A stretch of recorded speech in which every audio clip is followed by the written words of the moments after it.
Selamat datang di SMP Citra Nusa Cibinong, sekolah menengah pertama yang terletak di Jalan KSR Dadi Kusmayadi, nomor 17, Kecamatan Cibinong, Kabupaten Bogor. Lokasi sekolah terbilang cukup strategis karena berada di samping RSUD Cibinong. Selain itu, cukup dekat dengan gedung pemerintahan Kabupaten Bogor. SMP Citra Nusa mempunyai visi terciptanya sumber daya manusia unggul dan siap berkompetisi pada era global dengan penguasaan ilmu pengetahuan atau iptek berlandaskan iman dan takwa atau IMTA.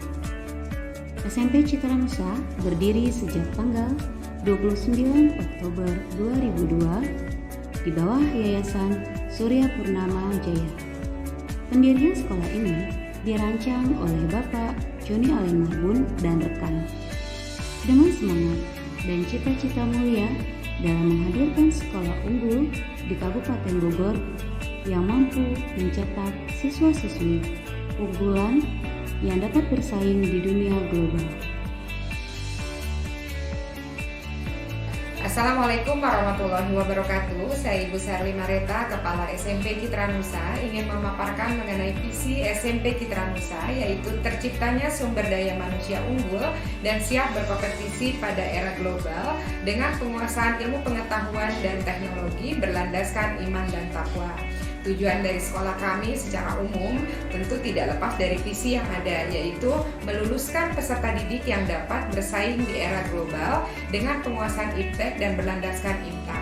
Program yang ada di SMP Citra Nusa diantaranya yaitu program pembiasaan yang terdiri dari literasi, ibadah pagi, ibadah siang, sore, lalu pendidikan karakter, lalu pramuka wajib. Lalu untuk KBM tentu dengan metode collaborative learning dengan ekskul yang cukup banyak sesuai dengan bakat dan minat peserta didik. SMP Citra Nusa mempunyai staf administrasi dan guru yang profesional untuk meningkatkan mutu pendidikan, sehingga anak muridnya menjadi generasi yang mampu bersaing dan memiliki moral yang baik. SMP Citra Nusa menyediakan fasilitas yang memadai, di antaranya fingerprint bagi siswa sehingga absen secara otomatis terdata dan terhubung dengan orang tua. Perpustakaan SMP Citra Nusa bertujuan untuk memberikan kelengkapan sarana belajar mengajar yang berupa bahan tercetak dan bahan terekam untuk mencapai tujuan pendidikan di sekolah. Dengan banyaknya buku yang dapat dimanfaatkan siswa untuk belajar, siswa terlatih untuk belajar secara mandiri dan tidak menganggap guru sebagai satu-satunya sumber belajar. Jadi, dengan bimbingan dari guru dan staf perpustakaan sekolah, siswa akan lebih kreatif dalam menggali hal-hal baru. Kegiatan belajar mengajar di sekolah dilakukan secara efektif dan kondusif. Di setiap kelas dilengkapi dengan proyektor dan loker untuk menunjang kegiatan belajar siswa, sehingga tercipta pembelajaran yang nyaman untuk siswa. Selain itu, untuk menunjang proses kegiatan belajar mengajar yang maksimal, SMP Citra Nusa dilengkapi dengan berbagai macam fasilitas, antara lain ruang kesenian yang di dalamnya terdapat berbagai macam alat musik, lab IPS yang di dalamnya terdapat peta, globe yang ditata sedemikian mungkin agar siswa dapat belajar dengan nyaman. Selain itu, terdapat fasilitas lain seperti lab komputer,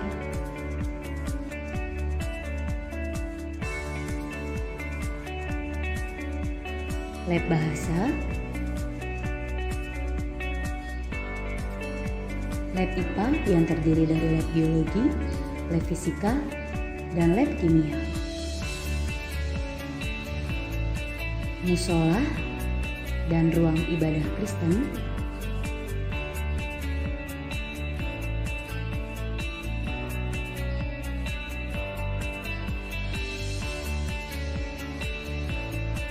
pojok baca, ruang BP atau BK, aula,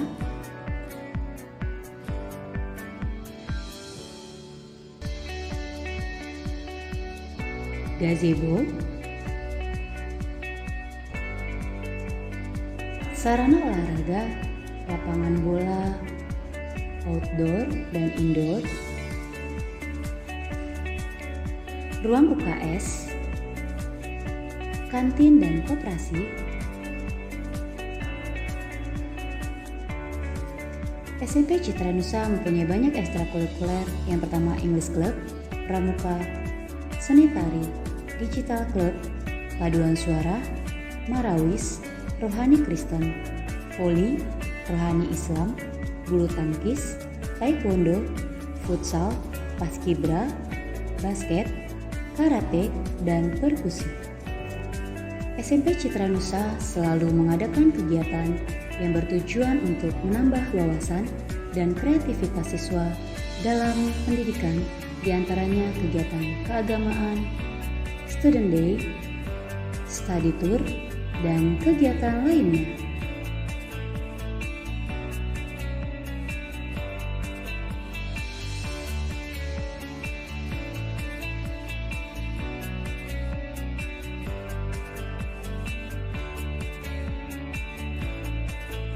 SMP Citra Nusa, sekolah unggulan, sekolah berkarakter.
Assalamualaikum teman-teman. Perkenalkan nama saya Nazwa Razika, kelas 7, siswa dari SMP Citra Nusa. Selama saya masuk di SMP Citra Nusa, banyak pelajaran yang saya ambil yang menjadikan saya lebih baik daripada sebelumnya. Ini semua karena para guru yang selalu ada untuk membimbing saya. Nah, teman-teman, ada lagi nih. Walaupun sekarang sedang daring, guru-guru yang ada di SMP Citra Nusa tetap care loh sama kita. Ayo daftar sekarang dan bergabung dengan saya di SMP Citra Nusa. Pendaftaran SMP Citra Nusa bisa dengan daftar langsung ke sekolah atau daftar online. Ditunggu ya teman-teman. Bye. Assalamualaikum warahmatullahi wabarakatuh. Halo teman-teman semuanya, perkenalkan nama saya Rafelina Putri Anaya dari kelas 9 SMP Citra Nusa.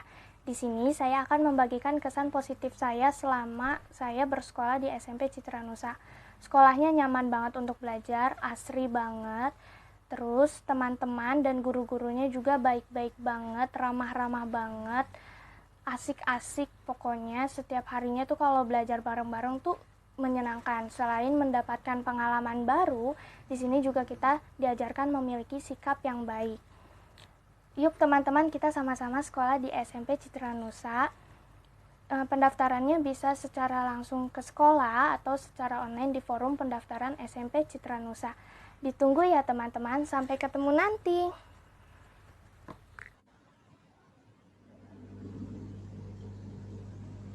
Baik, kita tunggu peserta webinar yang belum masuk di link Zoom. 78:38 ya. Di situ ada link Google Form, diklik link Google Form-nya, kemudian diisi daftar hadir ya, supaya nanti Bapak Ibu dapat sertifikat ya Bapak Ibu mengikuti webinar hari ini ya.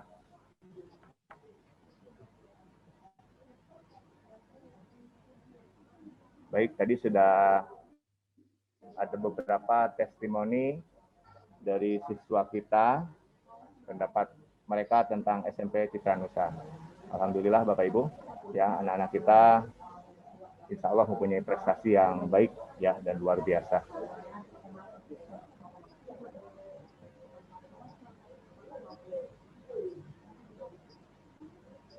Iya, kita menyapa dulu nih. Ada beberapa yang sudah baru masuk ya. Ibu Ismah Hidayati. Nah ini. Selamat pagi Ibu Ismah. Kemudian ada Ibu Zena Halisa. Selamat pagi Ibu Zena. Kemudian ada Ibu Nur Hikmah yang baru masuk. Baik, kemudian ada Ibu Uli Mulyani. Terima kasih sudah masuk di link Zoom.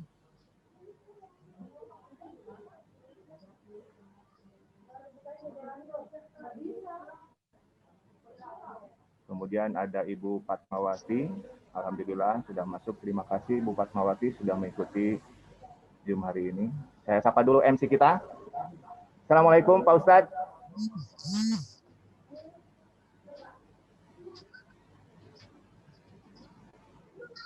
Pak Ustadz Hilman.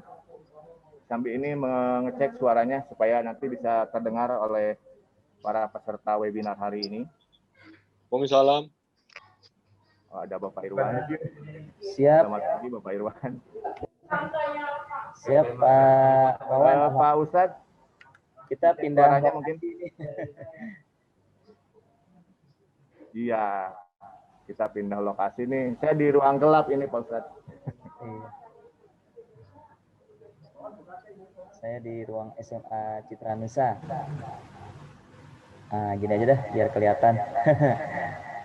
Background-nya hilang. Tidak apa-apa ya. Hilman Sofian, beliau mengajar pendidikan agama Islam. Sekarang mengajar kelas 9 ya, Pak Ustadz ya? Ya, betul, Pak Wawan. Iya. Dan kelas Dia 8. akan dipandu oleh Pak Ustadz Hilman sebagai MC hari ini di acara webinar parenting ya. Pak Ustadz silakan mungkin.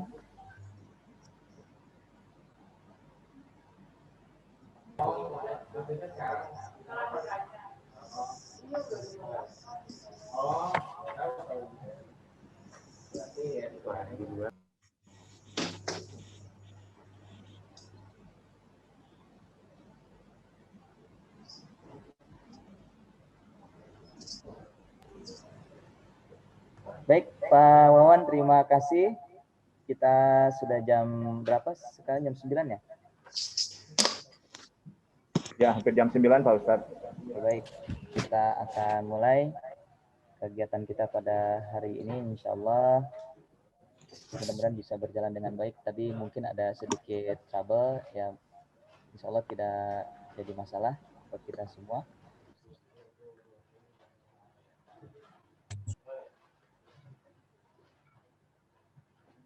Baik. Nah, ini ada lumayanlah sedikit. Baik, saya akan mulai. Bismillahirrahmanirrahim. Assalamualaikum warahmatullahi wabarakatuh. Waalaikumsalam warahmatullahi wabarakatuh. Selamat pagi dan salam sejahtera untuk kita semua. Hamdan wa syukranillah wassalatu wassalamu ala Rasulillah sallallahu alaihi wasallam amma ba'du. Selamat pagi ayah bunda semua yang semuanya hebat-hebat luar biasa. Semoga kita semua berada dalam keadaan sehat walafiat. Amin ya Allah ya rabbal alamin. Saya ini hari ini alhamdulillah sangat bangga sekali ya dapat berjumpa dengan ayah bunda di dalam acara kegiatan webinar parenting SMP Citranusa dengan tema Be the Best Parent, atau penjelasannya adalah tips dan trik bagaimana menjalin komunikasi dengan anak-anak tercinta kita dengan teknik coaching di masa pandemi ini. Dan saya sebagai host di sini biasa dipanggil Abi Hilman, dan alhamdulillah mudah-mudahan acara kita ini dapat berjalan dengan lancar dan baik. Oleh karenanya mari kita awali acara kita dengan berdoa sesuai dengan ajaran dan kepercayaan yang masing-masing. Oleh karenanya berdoa dipersilahkan.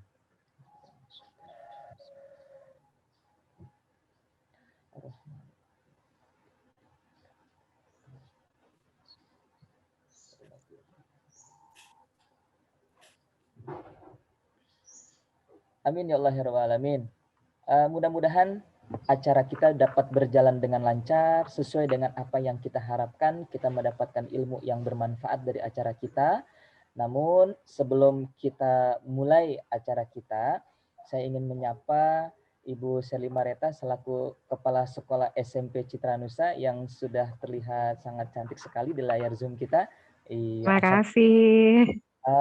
Insya Allah beliau akan menyampaikan sambutannya, beliau akan menyampaikan pesan-pesan yang mungkin bisa tersampaikan oleh Kepala Sekolah SMP Citra Nusa. Kepada Ibu Sherly Mareta dipersilakan. Ya, terima kasih Mbak Abi Iman selaku moderator. Ya, Assalamualaikum warahmatullahi wabarakatuh. Selamat pagi, salam sejahtera untuk kita semua. Waalaikumsalam warahmatullahi wabarakatuh, Bu Sherly. Iya, Ibu. Puji syukur kita panjatkan kehadirat Allah Subhanahu wa taala yang telah memberikan nikmat sehat sehingga kita bisa berkumpul dan bersilaturahmi di acara webinar parenting pada hari ini. Terima kasih kepada Bunda Intan Erlita yang sudah berkenan menjadi narasumber webinar hari ini. Terima kasih kepada panitia webinar yang luar biasa yang bisa melaksanakan webinar untuk ayah bunda dan para pendidik lainnya. Lalu terima kasih juga kepada ayah bunda dan para pendidik hebat yang selalu menghadirkan cinta untuk buah hati tercinta. SMP Citra Nusa merupakan salah satu sekolah swasta di Cibinong, Bogor yang ingin ikut berperan membantu memberikan solusi kepada ayah bunda bagaimana tips dan trik menjalin komunikasi dengan anak-anak tercinta kita dengan teknik coaching di masa pandemik ini. Pendidikan itu akan berhasil jika ada sinergi antara pendidikan di sekolah dengan pendidikan di rumah. Jadi bukan hanya diserahkan ke sekolah saja, tapi pendidikan di rumah pun pasti harus dilakukan. Apalagi di era pandemik ini, orang tua sangat berperan penting dalam aktivitas pembelajaran jarak jauh saat pandemik ini. Setiap orang tua mengharapkan buah hatinya yang soleh, cerdas, berkarakter, dan bertakwa. Namun tidak semua orang tua mau menjalani prosesnya. Inginnya cepat begitu ya kan gitu, inginnya cepat, anak harus nurut apa yang kita inginkan, padahal prosesnya nggak harus seperti itu. Ada proses yang harus kita lakukan. Ada orang tua yang mendidik dengan model warisan ilmu dari orang tua sebelumnya. Jadi ketika kita dididik seperti ini berkat orang tua kita menerapkannya kepada anak kita, padahal berbeda antara karakter kita dengan anak kita. Lalu ada juga orang tua yang mau belajar sesuai kekinian. Ingat, ada Ali bin Abi Thalib mengatakan, didiklah anakmu sesuai dengan zamannya, karena mereka hidup bukan di zamanmu. Nah, itu menjadi ingatan untuk kita semua.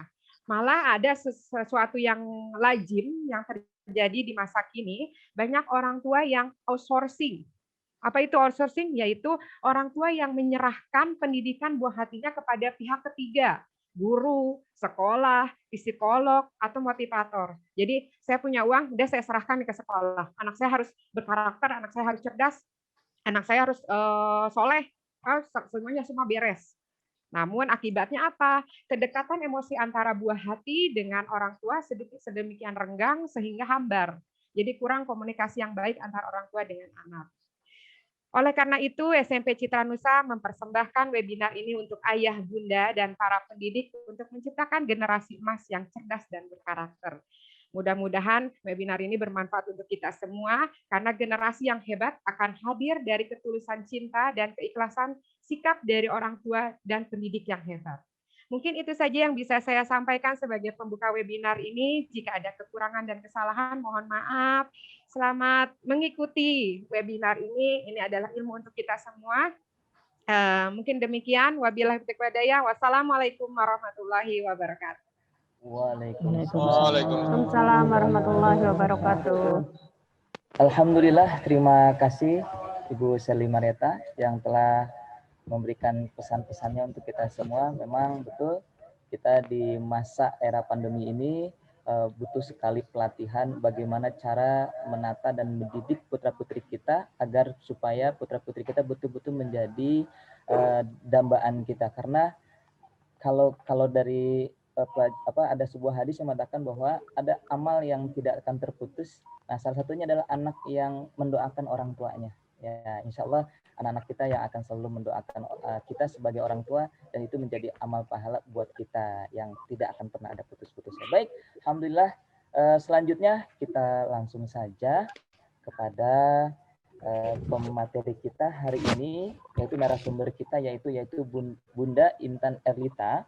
Beliau ini adalah seorang psikolog dengan major psikologi industri dan organisasi serta minor psikologi pendidikan, dan sekarang aktif sebagai profesional business coach di Hijrah Coach. Lalu kemudian selain sebagai psikolog, saat ini Bunda Intan Erlita juga memiliki sertifikasi internasional untuk bidang coach dan sebagai praktisi neuroscience. Nah, pengalamannya sebagai host di TV menjadikan kombinasi antara ilmu psikologi dan public speaking ini membuat Bunda Intan mendalami dunia parenting dan people development. Nah, oleh karenanya untuk lebih jelasnya lagi, lebih lengkapnya lagi, kita bisa menyimak dan catatannya kalau bisa ayah bunda bisa disiapkan alat tulisnya apabila ada yang memang perlu dicatat, kemudian juga perlu dijadikan pertanyaan nanti ketika akan kita buka sisi pertanyaan bisa dicatat. Oleh karenanya dan juga nanti ketika Bunda Intan sedang menjelaskan atau memaparkan materi kita pada pagi hari ini, mohon mic-nya di off-kan terlebih dahulu. Baik, kepada Bunda Intan Erlita kami persilahkan. Baik, terima kasih. Masya Allah, senang banget bisa ketemu semuanya yang ada di sini dari orang tua murid semuanya. Dan juga nggak lupa nih aku mengucapkan terima kasih atau aku mau menyapa dulu, yaitu ada Bapak Haji Itang Cintaka MPD, kemudian juga kepada pengawas harian yayasan Ibu Rosmawati Nainggolan SE, kemudian juga nggak lupa kepada kepala sekolah yaitu Ibu Shirley Mareta MPD, Dewan Guru SMP Citra Nusantara. Masya Allah Bu, itu tadi Bu tanya Ibu itu udah merekap isi saya Bu. Terima kasih Kak. Ya, itu udah pas. Jadi tadi waktu Ibu kasih sambutan terus kok Masya Allah pakai quotes-nya itu. Aku juga pakai quotes-nya itu. Karena itu semacam pengingat buat kita ya. Setuju ya Ibu ya? Kayak gitu ya? Iya betul Bunda. Iya Masya Allah. Kemudian juga untuk Abi Hilman yang akan jadi partner saya selama acara ini ya Abi ya. Ya, Allah ya. Baik. Nggak lupa juga saya mau menyapa para ibu-ibu dan ayah-ayah yang sudah hadir di sini. Assalamualaikum. Waalaikumsalam. Waalaikumsalam. Wabarakatuh. Ini luar biasa loh. Saya harus acungkan jempol dulu buat para ayah bunda yang hadir di hari Sabtu ya kan, yang enaknya leyeh-leyeh ya, tapi kita belajar ya. Tapi di sini mungkin aku nggak bilang belajar, karena kalau bilang belajar kok kesannya aku kayak guru yang udah expert ya. Sementara walaupun tadi sama Abi disebutkan title, itu title keilmuan ya. Tapi kalau prakteknya saya sama sebagai seorang ibu juga dari 4 orang anak. Jadi Masya Allah ya, struggle-nya prakteknya tuh luar biasa. Kadang-kadang teori acak-acakan ya kalau udah ketemu 4 anak ya. Cuman di sini saya mau sharing aja, dan ketika pertama kali dari panitia SMP Citra Nusantara ini memberikan judul, saya langsung wow, ini judulnya keren banget yang diminta ya, karena boleh dikatakan ini mungkin sekolah pertama yang minta ke saya bagaimana teknik coaching di masa pandemik buat anak-anak gitu ya. Jadi artinya kebetulan memang kalau kita mengacu ya, sebenarnya kalau di negara-negara berkembang lain itu sebenarnya orang tua menjadi coach bagi anak-anaknya itu udah hal yang lumrah. Karena kita tuh orang tua mempunyai keikatan bonding. Jadi logika simpelnya gini, misalnya ibu-ibu meng-hire saya sebagai profesional coach buat anak-anaknya ibu-ibu ya, atau sebagai psikolog. Tapi engage-nya anak-anak ibu dan bapak itu akan lebih bonding kepada orang tuanya. Nah, jadi inilah saatnya ayah bunda belajar. Nggak perlu sekolah jauh-jauh, nggak perlu kayak panjang kayak aku gitu belajar yang benar-benar, nggak usah. Karena kita cukup belajar apa yang sesuai dengan kebutuhan anak kita. Kecuali kalau ayah bunda emang mau jadi professional coach aktif. Nah, kalau buat anak, kita belajar sesuaikan dengan anak-anak kita. Oke, sekarang saya mulai masuk materi saya. Ini saya akan coba masuk ke Coach Nia. Ada Coach Nia untuk bantu sharing? Ya, oke. Nah, ini yang diminta oleh teman-teman dari panitia SMP Citra Nusa nih, being the best parents. Tips dan trik bagaimana menjalin komunikasi dengan anak-anak tercinta kita dengan teknik coaching di masa pandemik. Nah, ini garis besar being the best parents ini adalah satu kata yang harus kita tanamkan. Bahwa tidak ada orang tua yang sempurna. Tetapi ada orang tua yang terbaik bagi anak-anaknya. Nah, jadi kalau menuntut sempurna itu bahaya. Nggak ada super mom, nggak ada. Super mom itu konteksnya hati-hati. Dia mau menghandle semuanya sendirian loh. Jadi ketika ada sesuatu yang tidak sesuai dengan ekspektasinya, dia stres. Ketika stres, anaklah yang jadi korban. Kenapa anak? Kenapa nggak ibu kalau stres? Kenapa nggak suaminya bu yang diomelin bu? Atau kenapa kalau suami stres? Kenapa nggak istrinya yang diomelin? Karena tahu kalau ke pasangan pasti melawan, iya kan? Tapi anak kita anggap posisinya yang paling lemah. Maka tanpa sadar ketika kita stres, apapun penyebab stresnya, anak itu menjadi korban untuk kita marahin. Nah, jangan-jangan salah mindset saya. Jadi yang ngomong bahwa saya harus jadi orang tua yang sempurna, kita hapus dulu. Kita menjadi orang tua yang terbaik. Karena pasti kita orang tua pun melakukan kesalahan. Karena pasti kita orang tua pun ada hilafnya. Jadi boleh nggak orang tua minta maaf? Boleh. Justru itu mengajarkan kepada anak bagaimana kita empati, bagaimana kita simpati. Bagaimana mengajarkan orang tua juga ada salah, bagaimana akhirnya anak pun kalau ada salah meminta maaf. Itulah being the best parents. Jadi buat saya materi yang diminta dari teman-teman ini sangat luar biasa. Karena ini adalah satu hal yang selama ini kalau saya ngasih materi, ini yang harus saya switch. Karena kita terjebak dengan tagline masa kini. Super mom, ya kan? Harus jadi super mom. Hati-hati, Superman aja ada masa lemahnya ya gitu ya. Apalagi kita super mom ya kan. Oke, nah kemudian ini kuncinya. Untuk menjadi orang tua yang terbaik itu kita harus bisa komunikasi sama anak. Baru kemarin saya baca saya baru baca direct message yang masuk ke Instagram saya. Semua masalah itu basicnya adalah komunikasi. Saya nggak bisa ngomong sama anak saya nggak kenal anak saya mengalami kendala, saya. Itu akar. Setuju ya, itu akar ya. Tapi ketika menjadi saya nggak mengenal anak saya, ini proses pertanyaannya dibalik. Waktu dulunya bagaimana? Jangan-jangan emang dari dulu kita nggak pernah membuka komunikasi yang efektif. Ketika anak sudah SMP, dia sudah punya karakter ayah bunda. Karena itu udah masuk karakter remaja awal. Tapi kalau masih SMP, alhamdulillahnya masih bisa tuh kita rubah dengan cepat. Berbeda kalau SMA, berbeda kalau kuliah. Walaupun masih bisa juga ya kita rubah ya, tapi effortnya lebih besar.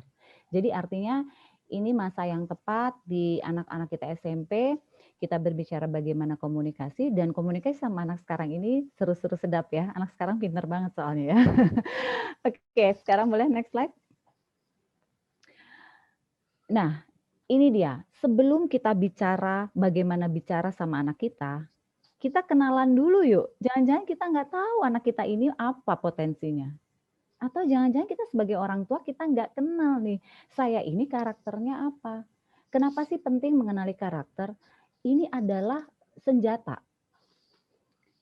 Secanggih-canggihnya gadget ayah bunda, Allah itu menurunkan otak kita nih, saya belajar neuroscience ya, itu Masya Allah, itu perangkat yang nggak ada lowbatnya, perangkat yang nggak ada expirednya, tapi kenapa kita nggak mau mengenal perangkat ini? Ini senjata kita. Ibaratnya Bu, kita dikasih samurai terbaik dari ninja terbaik.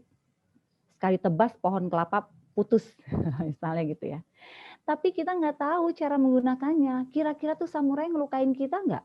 Iya. Kira-kira itu samurai bisa ngelukain orang-orang dekat kita nggak? Iya, karena pas senjata sehebat ini kita nggak tahu cara menggunakannya. Nah, jadi sebelum kita bicara jawab bagaimana berkomunikasi sama anak, kita kenalan dulu yuk sama diri kita. Nah, ini ada ilmunya, neuroscience. Jadi, ini kita ngomongin otak, tapi ngomongin santai-santai ya, Abi ya. Jadi kita nggak ngomongin serem-serem ya, ya Bu ya. Jadi kita nggak ngomongin teori, nggak. Kita ngomongin santai-santai aja, tapi juga jangan ngebayangin gulai otak ya, itu makan siang aja nanti ya. Oke, sekarang kita biar agak rileks dikit. Ayah Bunda coba dipegang kepalanya. Alhamdulillah otaknya masih nempel.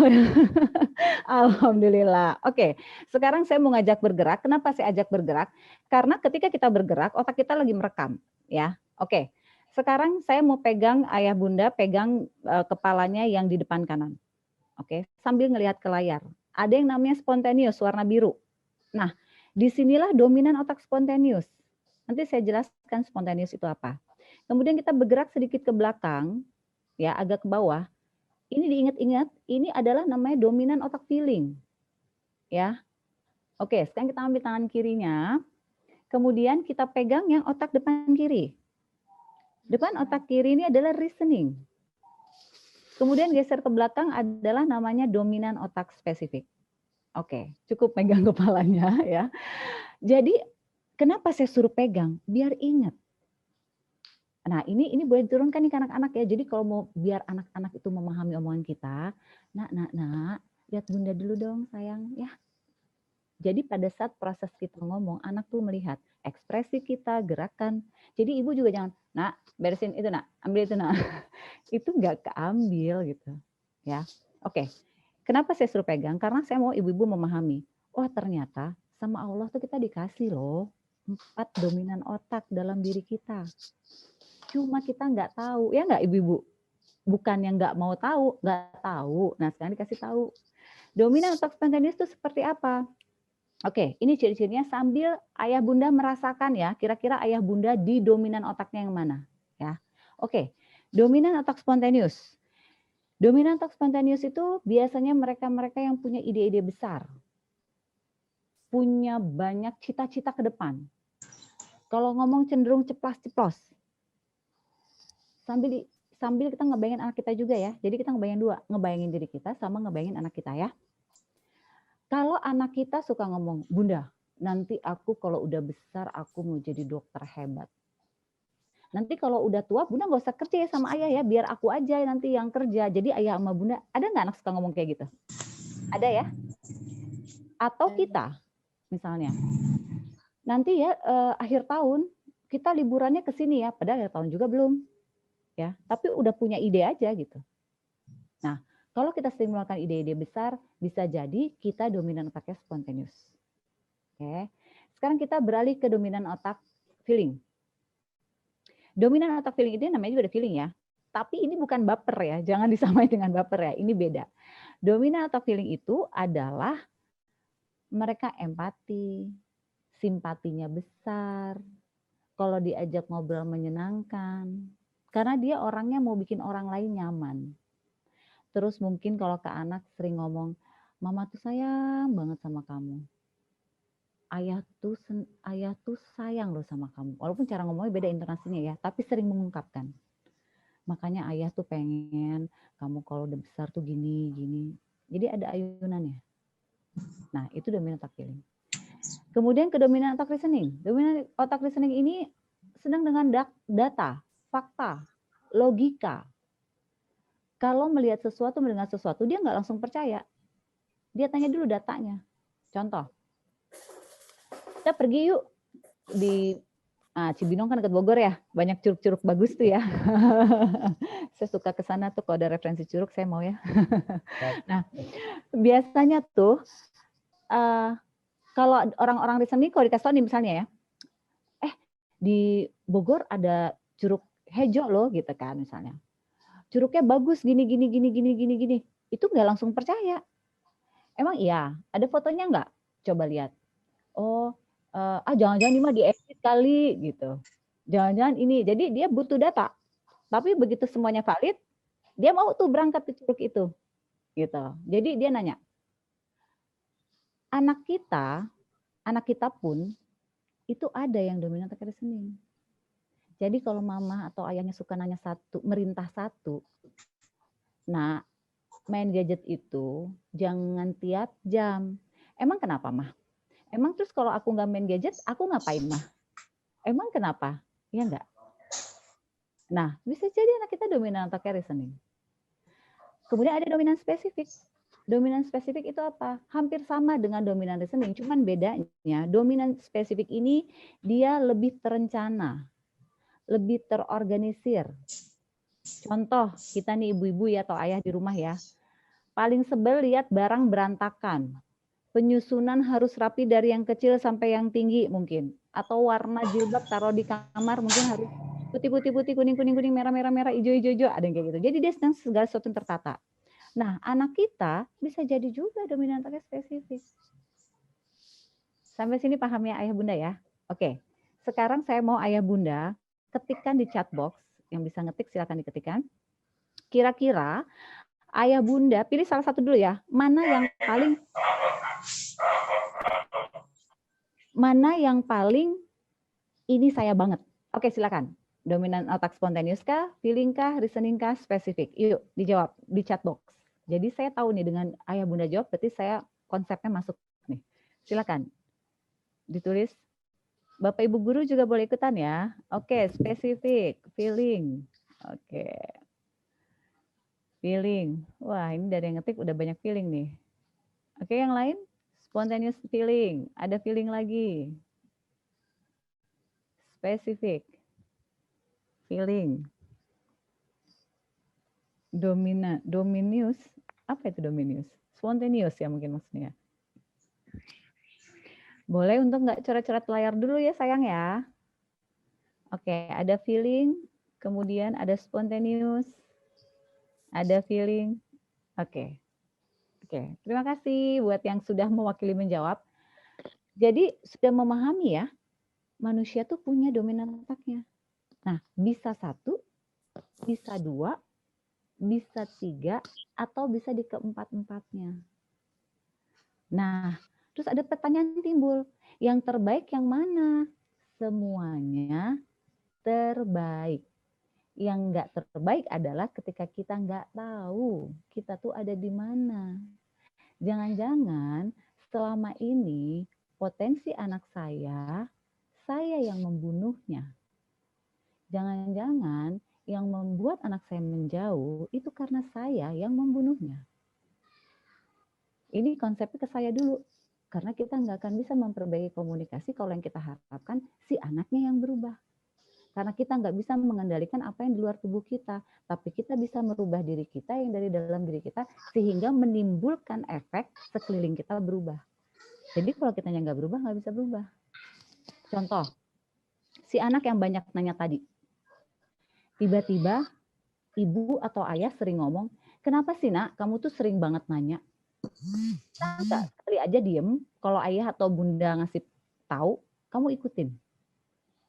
Sekali. Tiba-tiba dia nanya lagi, kamu tuh bawel banget ya, bla bla bla bla. 2 kali. Tanpa sadar kita mematikan potensi, akhirnya anak menerimanya, oh kalau saya banyak nanya, berarti saya itu bandel ya. Oh berarti kalau saya banyak nanya, berarti saya itu bukan jadi anak yang terbaik ya. Soalnya ayah bunda marah terus sama aku kalau banyak nanya. Akhirnya dia menjadi anak pendiam. Padahal banyak orang-orang hebat itu dari dominan otak reasoning.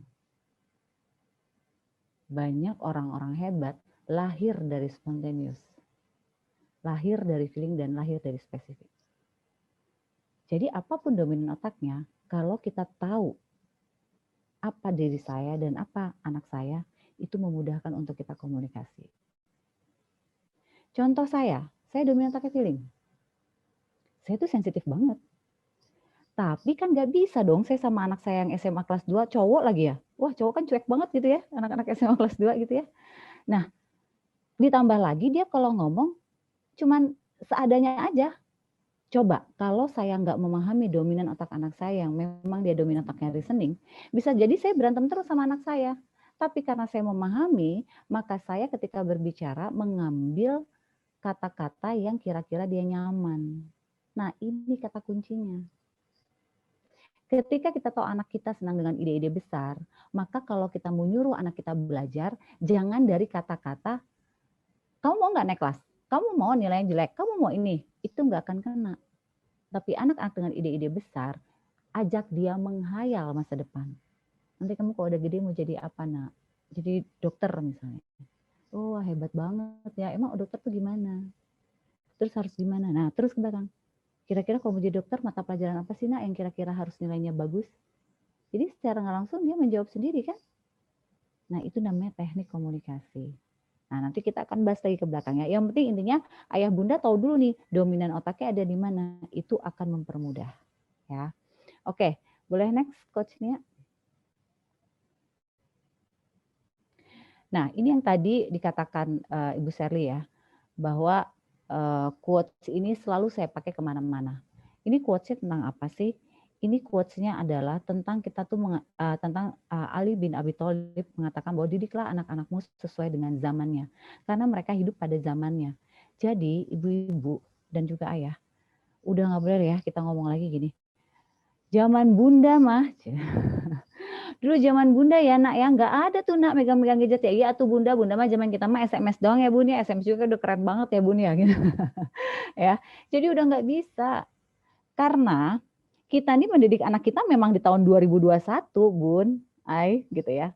Tetapi ini kita mempersiapkan anak kita untuk berjuang di kapan? 10-20 tahun mendatang. Bayangkan kalau metode klasiknya kita masih taruh ke anak kita, maka bisakah anak kita menjadi fighter di 10-20 tahun mendatang? Karena bisa jadi insya Allah anak-anak kita mungkin penerus bangsa, jadi pemimpin, jadi CEO, jadi owner besar. Maka persiapkan senjata mereka sesuai dengan zamannya. Jadi kalau ada orang tua yang bilang, gimana anak nggak main gadget? Coba bayangkan. Tepat nggak kalimat itu? Apalagi masa pandemik, mau nggak mau sama gadget harus bersahabat. Tapi diubah dengan kata bagaimana mengatur agar gadget ini bisa bermanfaat buat anak kita. Jadi udah nggak boleh nanya lagi, gimana ya biar anak saya nggak main gadget terus, gimana ya anak saya tuh aduh gadget mulu. Ini zamannya. Tapi bagaimana kita mengatur, itulah tugas kita, porsinya. Karena kita bukan mendidik anak kita buat fight di sini, enggak. Ulangan, tugas, semua. Itu hanya proses agar anak-anak kita bisa fight di 10-20 tahun mendatang mereka kelak. Apapun nanti mereka jadi profesinya, kalau sekarang kita kuat membangun karakter anak-anak, insya Allah dia bisa bertahan dengan baik. Nah jadi ketika saya baca quote ini, Masya Allah nih aku bilang, ini quote bagus banget. Jadi memang ini yang harus kita lakukan. Jadi udah nggak boleh lagi lu narik ke belakang. Zaman bunda mah ya kalau cuma kenang-kenangan lucu-lucuan boleh lah ya gitu ya. Tapi kalau mengharapkan kayak gitu jangan ya. Oke, next. Nah, setelah tadi saya mengajak untuk mengenal dengan dominan otak, kita masuk ke generasinya.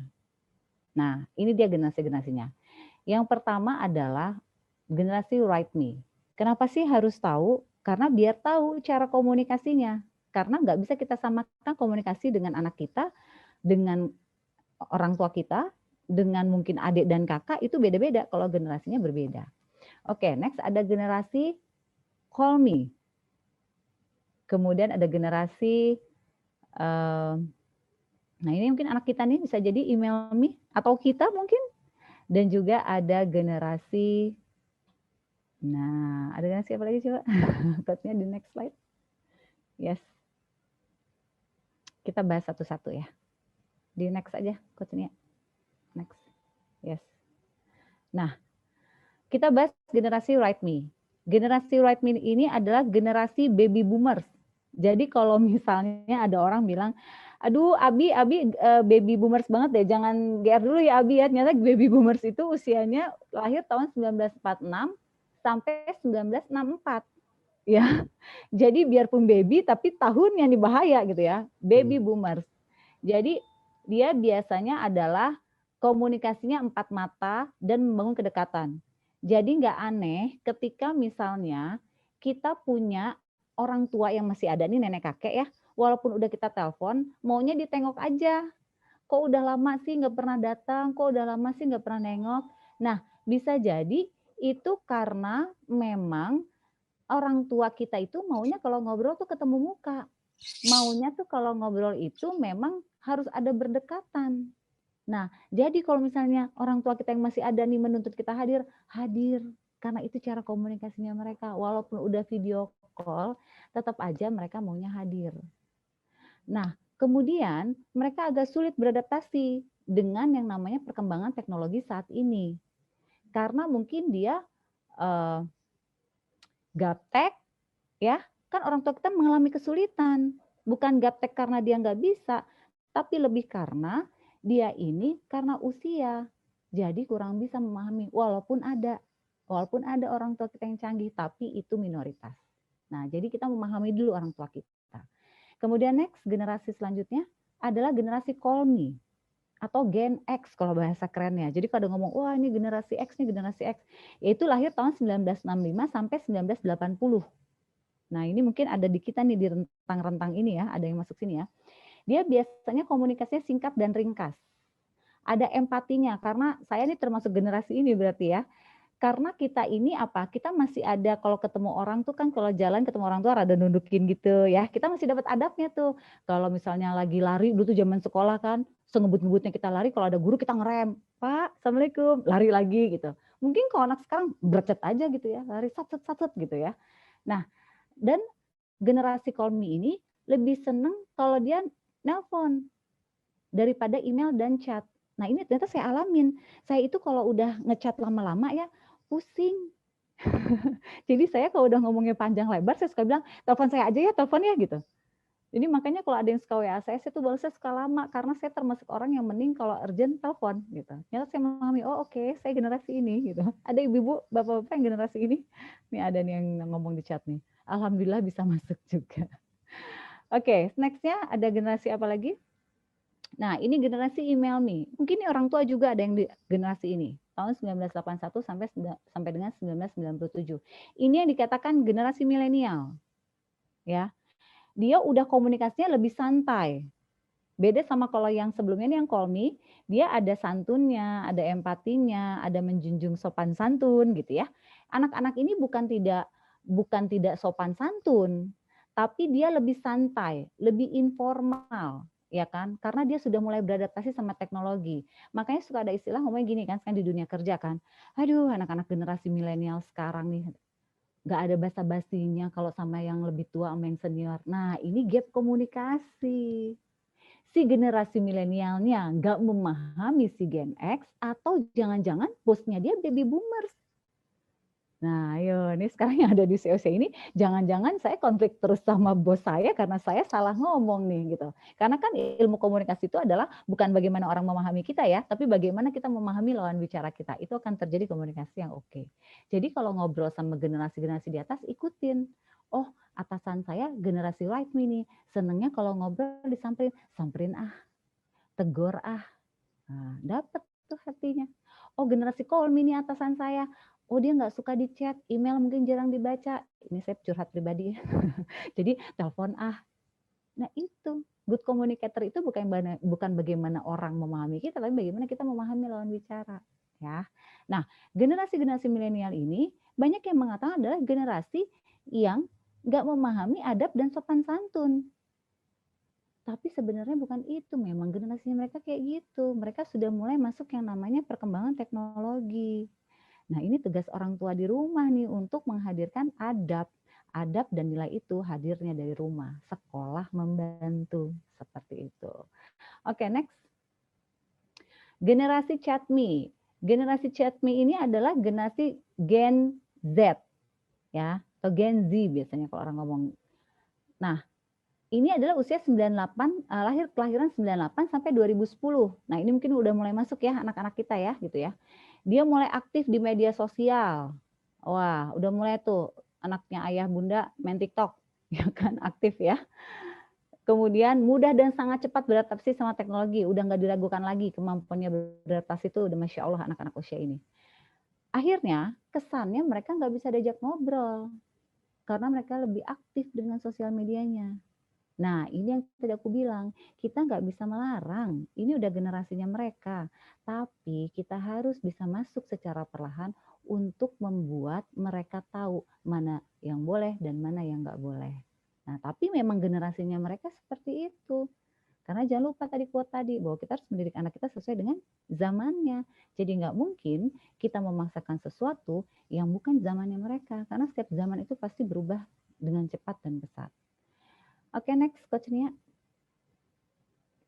Nah ini ada si baby-baby nih ya, yang lahir di 2010, 2021 ya mungkin ya. Dia generasi alpha, gen E, gen A. Nah, biasanya dia senang sama video call. Masih punya nggak ayah bunda yang anak-anak kecil kayak gini? Kalau orang tuanya kerja maunya video call aja, ya kan? Padahal orang tuanya lagi sibuk, lagi meeting. Nah, aduh dari rumah istrinya nelfon, aduh gimana tapi Pak, nih anaknya mau video call, Pak bentar ya Pak ya, video call sebentar aja kayaknya. Nah, anak-anak itu udah tahu, pinter lagi. Generasi cedarnya Masya Allah banget. Ini kita kalau bicara generasi ini, kita harus punya strategi sendiri lagi gitu. Ya, dia sangat canggih karena dari bayinya aja, dari usia batitanya saja dia sudah memahami bagaimana cara menggunakan teknologi. Nah, ini generasi-generasi. Saya kasih tahu biar memahami dulu, mengenali anak kita ada di generasi mana, anak kita di dominan otaknya yang mana, untuk memudahkan kita memasukkan teknik coaching. Oke, next coachnya. Nah, kita masuk ke yang lebih sedikit intinya ya. Peran orang tua terhadap anak. Ini pola asuh. Pola asuh otoriter, maka dia akan menghasilkan anak tidak berdaya. Maka nanti ke depannya dia sulit mengaktualisasikan jati diri. Contohnya apa? Orang tua yang suka marah-marah. Orang tua yang nggak mau anaknya, misalnya gini, Nak, kamu makan ya. Bun, tunggu bentar. Nggak ada bentar-bentar. Makan. Ini kenapa kamu berantakan? Beresin. Kenapa ini nih? Nih, udah pakai tangan nih. Otoriter. Maka anak nggak berdaya karena kerjanya setiap hari dimarahin. Maka nanti besar dia sulit mengaktualisasikan jati dirinya. Nggak confidence, nggak percaya diri, merasa tidak punya kemampuan. Apakah kita mau nanti anak kita 10-20 tahun seperti itu? Nah, saatnya kita merubah pola asuh kalau memang kita di posisi pola asuh ini. Oke, next pola asuh kedua, melindungi. Maka anak akan selalu berlindung sama orang tuanya. Besarnya dia sulit berperan sebagai orang dewasa, walaupun nanti usianya sudah dewasa. Contoh melindungi apa? Anak lagi pakai kancing baju, misalnya kecil-kecil ya. Aduh, lama-lama, sini sama bunda pakein. Aduh, nggak usah, nanti kamu kotor bajunya, bunda aja gini, jangan. Udah kamu diam duduk aja gitu ya. Anak dihukum dari sekolah karena kesalahannya. Orang tua datang ke sekolah. Abi, kenapa anak saya dihukum, Abi? Saya nggak mau Abi anak saya. Namanya juga anak-anak, Bi, maafin aja, Bi. Wah, hati-hati. Anak berlindung pada orang tua. Dan pada akhirnya 10-20 tahun datang ketika dia ketemu masalah dalam hidup. Karena kita tahu ya, hidup itu pasti ketemu masalah. Ya kan? Ketika anak ketemu masalah, apakah orang tua mungkin melindunginya?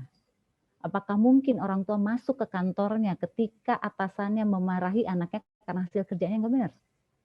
Nggak bisa. Kita orang tua itu ada batas. Ada batas melindungi, ada batas untuk kita mengcover. Ada kalanya anak berjuang sendiri. Ajarkan anak problem solving. Hati-hati, usianya usia dewasa, tapi anak tidak menjadi dewasa. Karena apa? Dibenerin. Ada masalah orang tuanya yang nyapuin. Ada masalah orang tuanya yang benerin. Ada masalah orang tuanya yang maju. Nah, ini yang bahaya. Ini bahayanya. Jadi sulit berperan dewasa. Hati-hati. Hati-hati untuk yang kayak gini. Oke, next. Pola asuhnya. Membebaskan. Ada loh orang tua yang membebaskan. Anaknya mau apa aja silakan. Anaknya mau beli apa aja dibolehin. Anaknya mau ini dibolehin, semua dibolehin. Ini hati-hati. Dan kadang-kadang orang tua seperti ini datang ke saya, anaknya udah nggak bisa dikontrol karena kemauannya harus diturutin. Mah mau sepatu terbaru, dibeliin. Mah aku mau gadget terbaru, dibeliin. Mah aku mau baju yang kayak itu dong mah di Instagramnya beliin. Mah aku mau ini dibeliin. Biasanya excuse-nya orang tua apa? Abis saya kan kerja Mbak Intan. Terus saya menggantikannya, ya udah deh Mbak Intan, saya beliin dia apa yang dia mau. Salah. Karena ini anak akhirnya merasa dia dewasa, dia bisa mengatur orang tuanya. Jadi dia akhirnya semua kemauannya harus diturutin.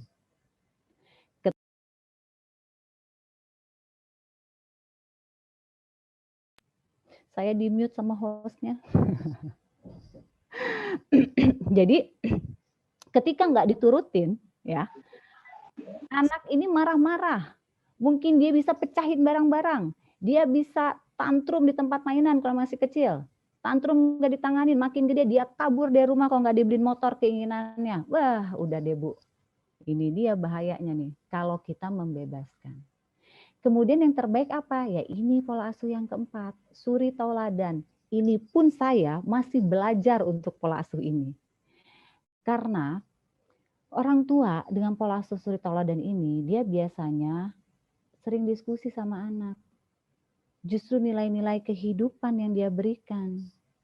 Kamu nanti ya nak, kalau kamu jadi orang tuh besar, kamu harus bisa punya manfaat nih buat masyarakat, atau misalnya bahasa santai misalnya buat orang banyak nak. Kalau nanti nih anak ya kamu jadi pemimpin, kamu jadi ada nilai-nilai hidup. Jadi ketika besar anak tuh berprinsip melarang anak ngerokok. Ya SMP udah mulai coba-coba ngerokok ya gitu. Awas ya jangan ngerokok ya, nanti gini nggak kena. Malah dibilang awas jangan, dia nyoba penasaran. Tapi ajak ngobrol. Nah, usia-usia kamu nanti biasanya udah mulai ada nih yang nawarin ngerokok nih gitu. Kamu tahu nggak rokok itu tuh ada apa aja dalamnya nak? Oh tahu ini. Ngomong itu sama anak-anak sekarang harus pakai apa? Kita buka screen rokok. Ini bisa nyebabin kanker, bisa nyebabin ini. Terus kalau memang ada cerita yang kita tahu bahayanya ngerokok, ngobrolnya cerita. Kenapa? Sentuh hatinya. Kita ngomong kuncinya apa? Pada saat nanti ada orang menawarkan kamu ngerokok atau enggak, pilihan di kamu nak. Karena kamu keluar dari rumah ini kan ayah bunda nggak bisa ngelihat kamu. Tapi apapun yang kamu pilih, dampaknya buat kamu. Nah, itu tujuannya. Kita ngobrol. Jadi ketika nanti anak di luar sana ketemu pergaulan nawarin rokok, dia udah punya prinsip. Enggak deh, bokap gue pernah ngomong kayak gini.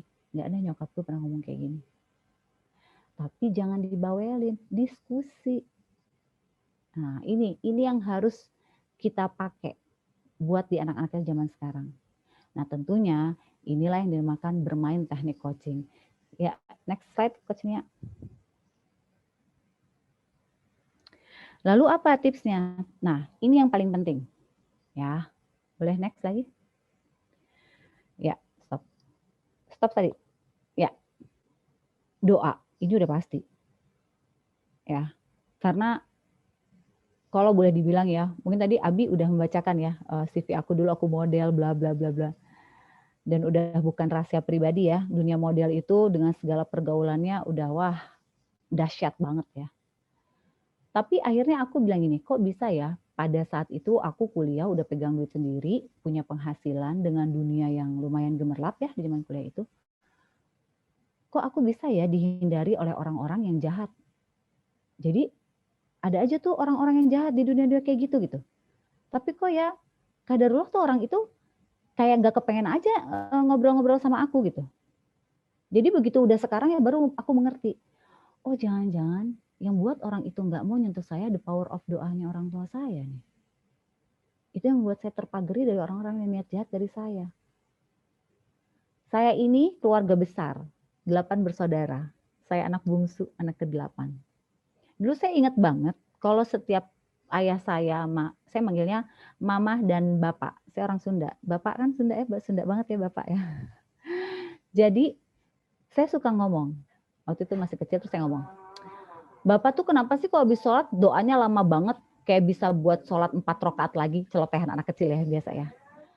Terus bapak saya jawab cuma gini, kan anak bapak banyak, jadi doanya harus satu-satu, setiap nama harus disebut, biar nyampe ke semuanya. Itu omongannya. Waktu itu masih kecil saya cuma, ya gitu ya. Cuman kayak lama, jadi kalau habis sholat tuh kayak males aja gitu doanya lama gitu ya. Nah juga anak-anak ya. Nah, tapi sekarang saya baru merasakan manfaatnya. Kayaknya itu deh yang bikin saya tergard dari orang-orang yang mau niat jahat sama saya. Jadi setiap kali saya mau diarahkan ke yang jelek, kebelok aja gitu, nggak jadi.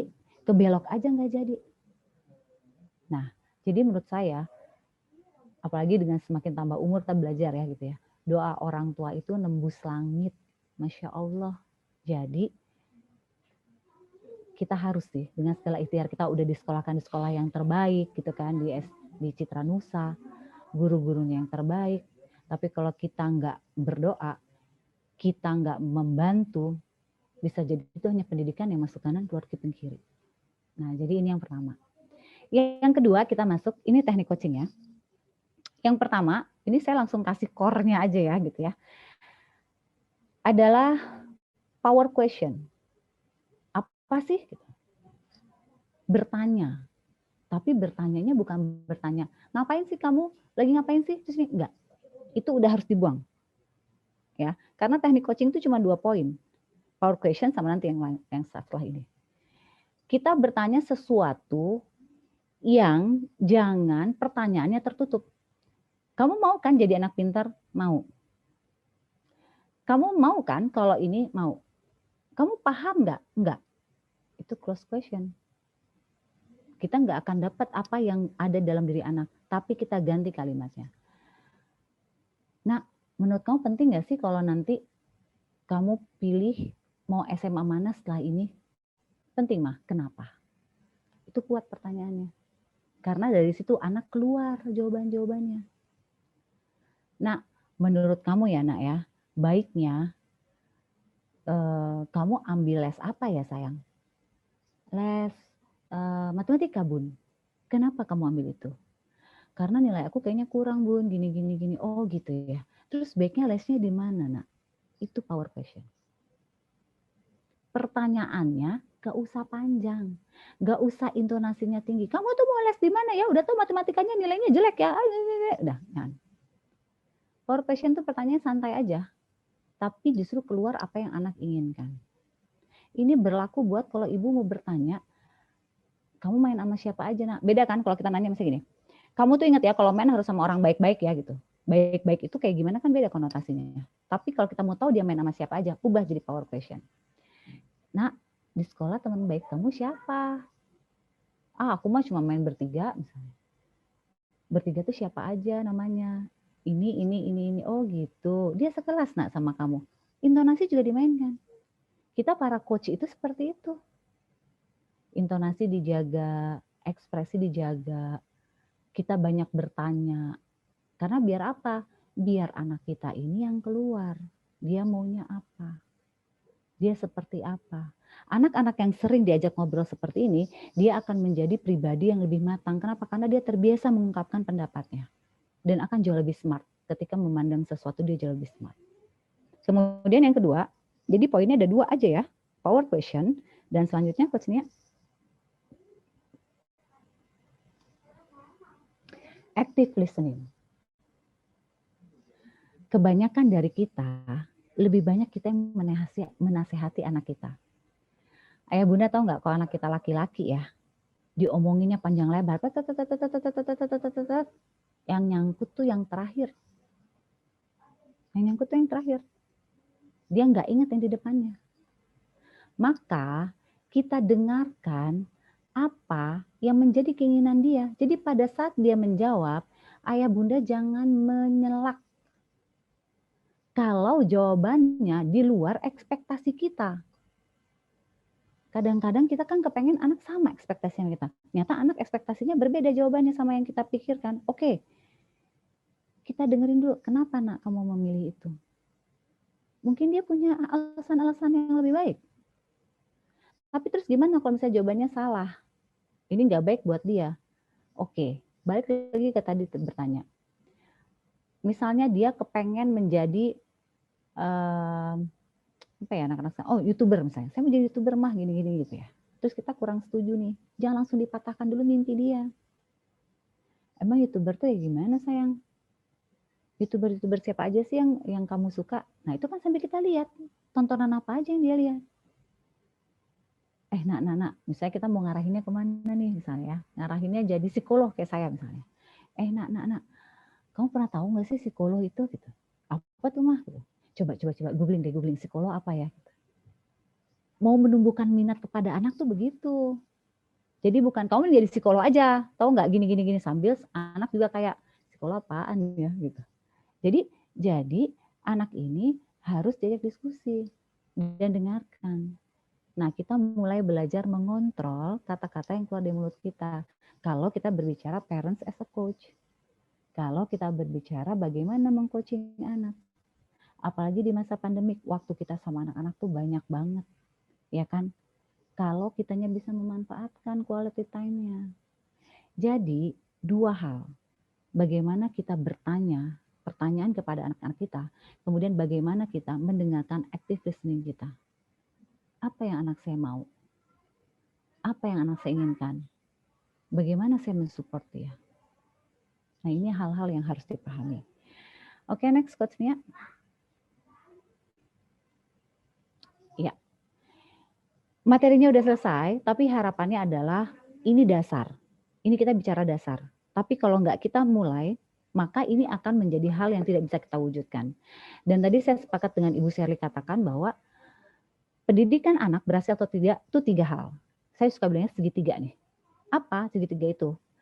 Siswa, sekolah itu guru ya atau kepala sekolah dan sebagainya, dan rumah, orang tua. Nggak ada tuh namanya sekolah di sekolah yang terbaik di SMP Citra Nusa, masukin keluar jadi aja. Emangnya adonan kue? Nggak bisa kayak gitu. Jadi 3 ini harus bersinergi. Bagaimana ketika di sekolah, tadi ya hukuman misalnya, anak diberikan hukuman, walaupun orang tua nggak tega, tapi kita ngobrol dulu sama gurunya. Kalau memang anak kita salah, terima anak kita dihukum. Selama hukumannya mendidik ya. Jadi artinya 3 hal ini harus dipegang. Dan siswa anak kita harus terlibat aktif. Seperti itu. Baik, itu pemaparan saya. Abi, silakan Abi. Siap, alhamdulillah. Terima kasih sekali Bunda Intan. Ternyata kita sama-sama orang Sunda. Ya, alhamdulillah ayah bunda yang hebat-hebat pada pagi hari ini kita telah mendapatkan teknik coaching. Ternyata memang sederhana, tapi ini luar biasa. Apabila kita aplikasikan dalam kita mendidik anak, maka ini bisa menjadi sebuah kebaikan buat putra putri kita. Bahkan ya kalau pendidikan yang terbaik adalah pendidikan orang tua sebenarnya gitu ya. Cuman ya insya Allah dengan coaching seperti ini mungkin kita jadi lebih paham bagaimana kita yang pertama bisa mendoakan putra putri kita itu dengan langsung itu sebutkan namanya gitu kan, arahkan pengen apa, bagaimana untuk seperti apa, jadi apa. Nah itu dengan doa. Saya dulu pernah ikut pelatihan di Jakarta ya, ada seorang motivator juga dari Australia, dan waktu itu dia bilang katanya, saya punya anak 4 kata dia, dan setiap malam itu ayahnya datang ke kamarnya, ke ruangannya dan mendoakan anaknya satu-satu, dan dia bilang saya termasuk yang sukses didoakan oleh ayahnya. Nah gitu. Kemudian yang kedua power question. Nah ini juga suatu hal yang mungkin kita betul ya, kita selalu bertanya dengan pertanyaan tertutup gitu. Nah, dan ini tanpa kita sadari ternyata kita baru tahu, oh nggak seperti itu. Lalu kemudian yang ketiga active listening.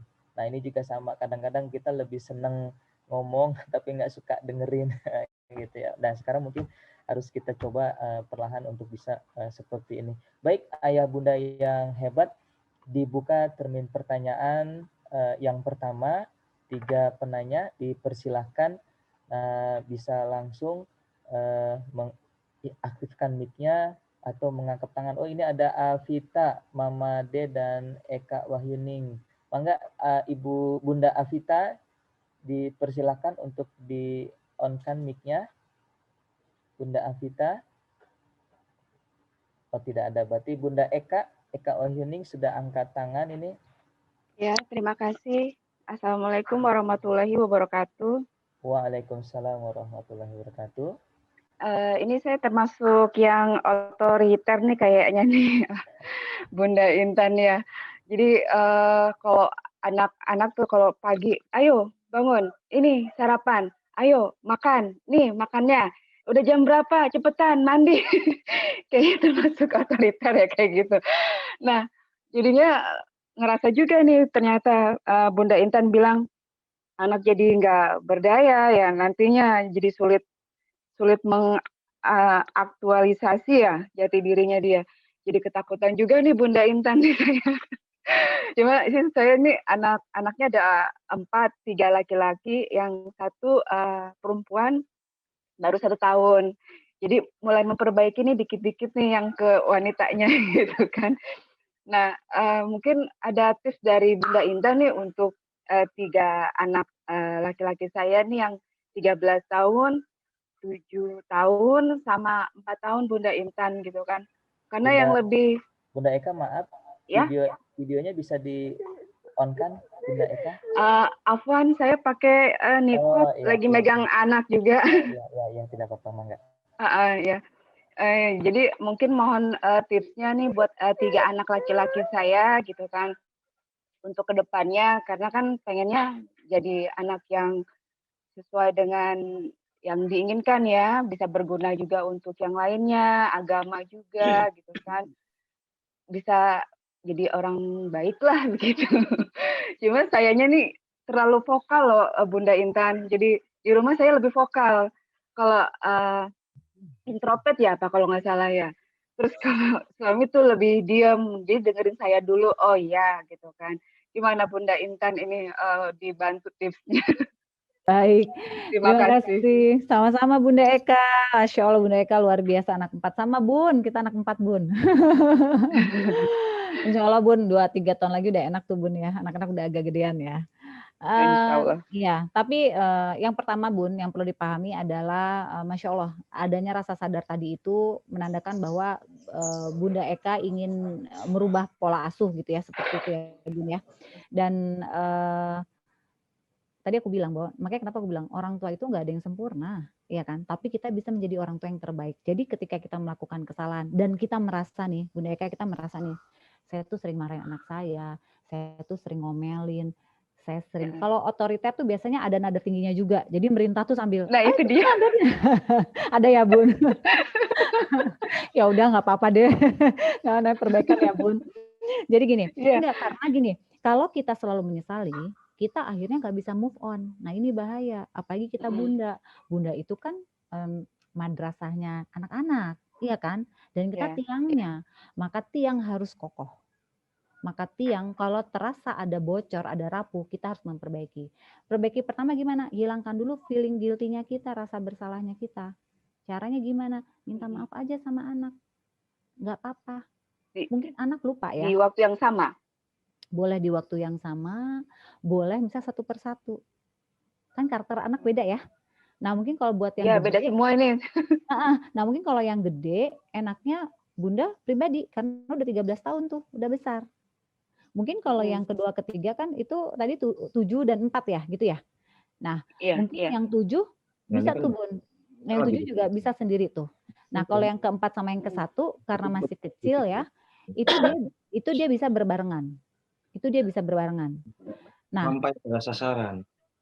Orang tua siswa SMP aja udah berapa? Ini boleh di mute. Nah, jadi Bunda Eka, pertama kita harus ngomong sambil ada attach, pelekatan. Jadi nih usapan kepala, manggilnya misalnya apa? Umi atau apa biasanya Bunda Eka? Bunda. Ya Bunda misalnya. Kak, panggilan kesayangannya apa misalnya? Kak, maafin Bunda ya kalau Bunda selama ini kalau ngasih tau apa kayak marah-marah gitu. Tapi Bunda tuh sebenarnya mau yang terbaik sama kakak. Tapi mungkin cara Bunda salah. Bunda minta maaf ya gitu. Bantu Bunda ya biar Bunda bisa menjadi murid yang terbaik buat kakak dan adik-adik. Itu dulu. Karena kalau itu udah keluar, walaupun misalnya anak akan gini sih, apa sih Bunda lebay deh. Pasti gitu, apalagi kalau laki-laki gitu ya. Tapi nggak apa-apa, karena konteksnya ini bukan berarti anak memaafkan. Anak mah kadang-kadang suka lupa ya kan. Tetapi konteksnya adalah kita berdamai sama diri kita Bun. Karena kalau kita masih dihantui rasa bersalah, maka yang terjadi adalah kita malah saking rasa bersalah, akhirnya anak-anak mau apa aja dibolehin. Nah, hati-hati tuh impact kalau kita merasa bersalah tuh. Jadi ketika tahu kayak gini, oh saya salah, berarti saya minta maaf dulu sama anak. Karena kan dia yang selama ini yang kena langsung dampak dari saya gitu kan. Nah setelah udah minta maaf, kemudian saya memahami bunda yang anaknya 4 ya, sekolah online. Wah kebayang itu sama kayak saya. Nah ini saatnya ubah pola. Kalau pagi buat jadwal. Yang buat jadwal bukan kita yang menentukan. Si nomor 1 nomor 2 nih kayak udah mulai bisa diajak diskusi ini nih gitu. Ayo buat jadwal, kira-kira mau bangun jam berapa? Mereka suruh tulis sendiri. Sholat subuh, habis sholat subuh mau ngapain? Si kakak sama si adik berbeda nggak apa-apa. Tapi kuncinya bunda bilang, komit ya. Jadi kan kalau kamu komitmen, kuncinya komitmen. Nah ini kan jadwal kalian yang bikin ya. Yuk kita tanda tangan yuk. Seseruan dulu gitu aja, tanda tangan ya. Jadi ini bunda dan kamu gitu, seseruan. Nah setelah itu di akhir dikuncinya dengan gini, kamu jalanin ini ya. Jadi kan kamu juga membantu bunda jadi nggak akan teriak-teriak. Nah, jadi buat dulu kayak gitu bun, coba. Kalau ternyata tiba-tiba anak-anak melanggar, tuh dibuat tapi nggak dilakukan. Pelan-pelan namanya aja mengubah habit, ya kan? Change habit kan? Mengubah habit itu, mengubah perilaku. Ibu, nih tahan nafas ya. Mengubah perilaku itu butuh waktu 90 hari, ya kan? Tapi, tar dulu ada kabar baiknya. Kalau 2 minggu pertama itu berhasil, sebenarnya itu sudah memudahkan ke belakang. Tetapi kadang-kadang kita yang mengontrolnya yang udah kendor, ya kan? Jadi 2 minggu bisa tuh. Nah, tapi kita jangan lelah. Insya Allah kan kalau 90 hari berarti 3 bulan ya. Kalau 3 bulan itu sudah terjadi, maka habit baru bisa terbentuk. Nah, kitanya juga. Sama kedua, Bu, tips dari saya, kalau udah mau memuncak nih marah ya gitu ya, kita jauh dulu dari anak-anak. Terus kan kalau di Islam juga kan kalau kita lagi emosi kita ambil wudhu gitu ya. Nah, kalau secara keilmuannya kan kalau lagi marah nih, ini otak kita semua tegang ya kan, tegang nih gitu. Coba deh kalau kita kasih air ke sini, adem kan? Nah, daripada cuma gini-gini, ini wudhu sekalian ya gitu ya. Jadi artinya coba dulu lakukan itu, apa kalau lagi emosi tinggi, lagi mau marah, jangan dulu berdekatan sama anak. Nggak lama kok, bunda itu gampang marah tapi pemaaf sebetulnya. Ya nggak, kita ibu-ibu gitu kan, gampang marah tapi sebenarnya kita gampang pemaaf gitu. Nah, tapi fatalnya pada saat marah yang cuman sebentar itu, kita bisa keluar kata-kata yang mungkin menyakitkan anak kita. Nah, daripada itu keluar dan membekas untuk karakter anak kita, mending kita pindah dulu. Sebentar ya, mamamu sendiri, sebentar aja, setengah jam aja nak. Gitu. Nah itu lebih membuat kita mengurangi efek kita marah-marah sama anak. Nanti kalau udah tenang, peluk anaknya, baru diomongin, gini loh nak, ini itu namanya parents as a coach. Jadi bisa bagaimana mengontrol dan ngajak anak ngomong. Insya Allah ya Bunda Eka ya, tapi memang butuh waktu untuk Bunda Eka bisa berubah. Tapi insya Allah kalau ini konsep ini dipegang aja, selama ini saya salah, saya harus memperbaiki, maka saya yakin insya Allah apapun ke depannya, pasti Bunda Eka komit untuk bisa menjalankan. Jangan lupa ajak suaminya, karena kan ngurus anak partner. Ya. Jadi kalau misalnya kita lagi hektik, kita boleh loh gini, ya, pegang dulu ya anaknya. Aduh, udah lagi mumet gitu. Nah, ayah yang ada di sini kalau istrinya lagi mumet dibantu ya, karena kalau enggak nanti anaknya jadi diomel-omelin gitu. Jadi seperti itu ya Bun. Insya Allah bisa ya Bun. Iya. Insya Allah Bunda Intan. Terima kasih Bun. Sama-sama. Terima kasih Bunda Eka.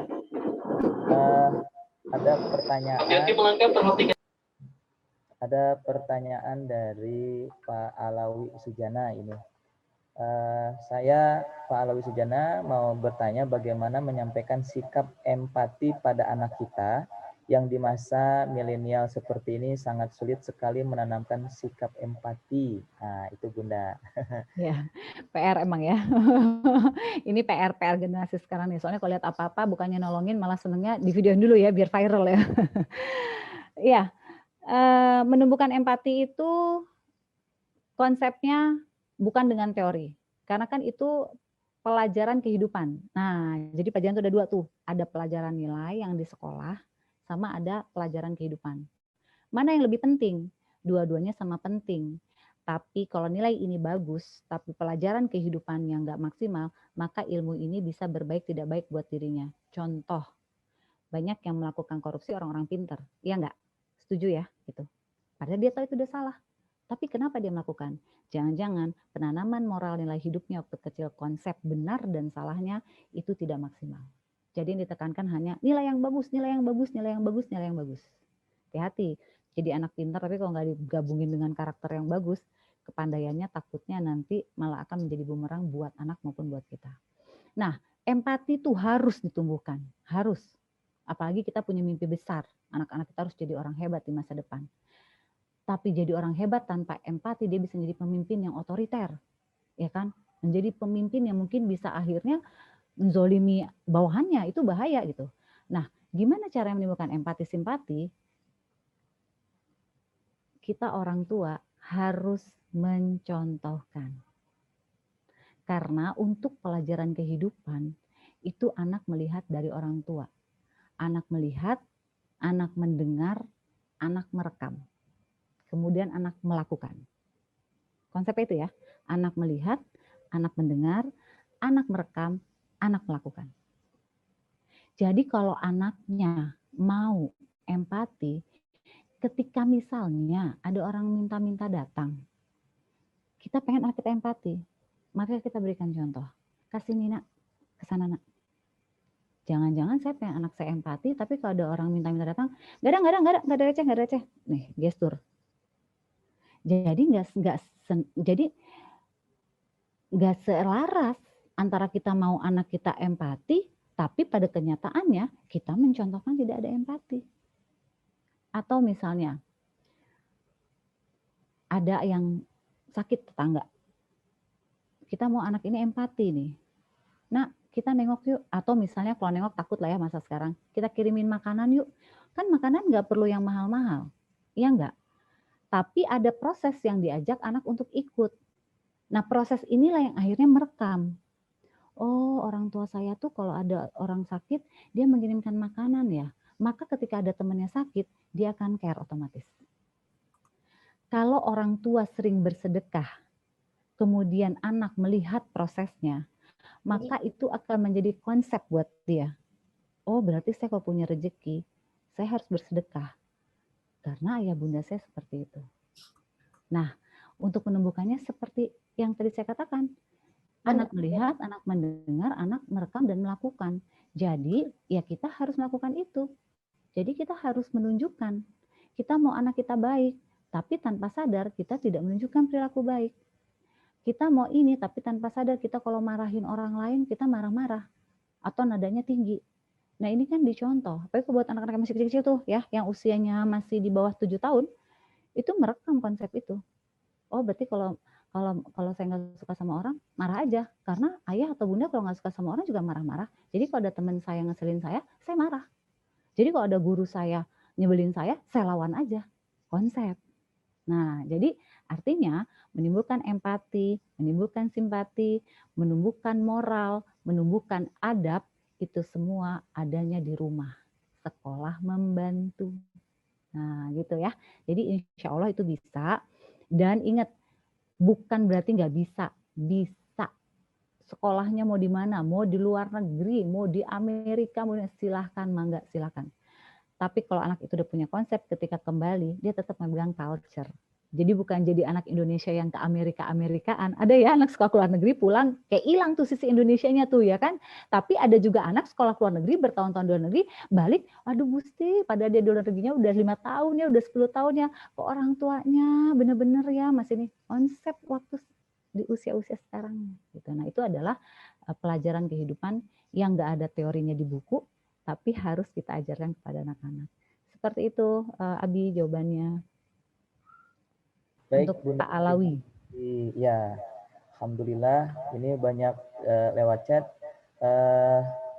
Kita lihat ya, di sini ada yang hand raise ini Ibu Nina, Bunda Nina, mangga, Bunda Nina dipersilahkan. Kita soalnya waktunya sampai sedikit lagi nih. Nanti kita bisa termen pertanyaan, mangga, silahkan Ibu Nina. Ya, terima kasih banyak. Assalamualaikum warahmatullahi wabarakatuh. Salam takdim selalu untuk Bunda hebat semuanya.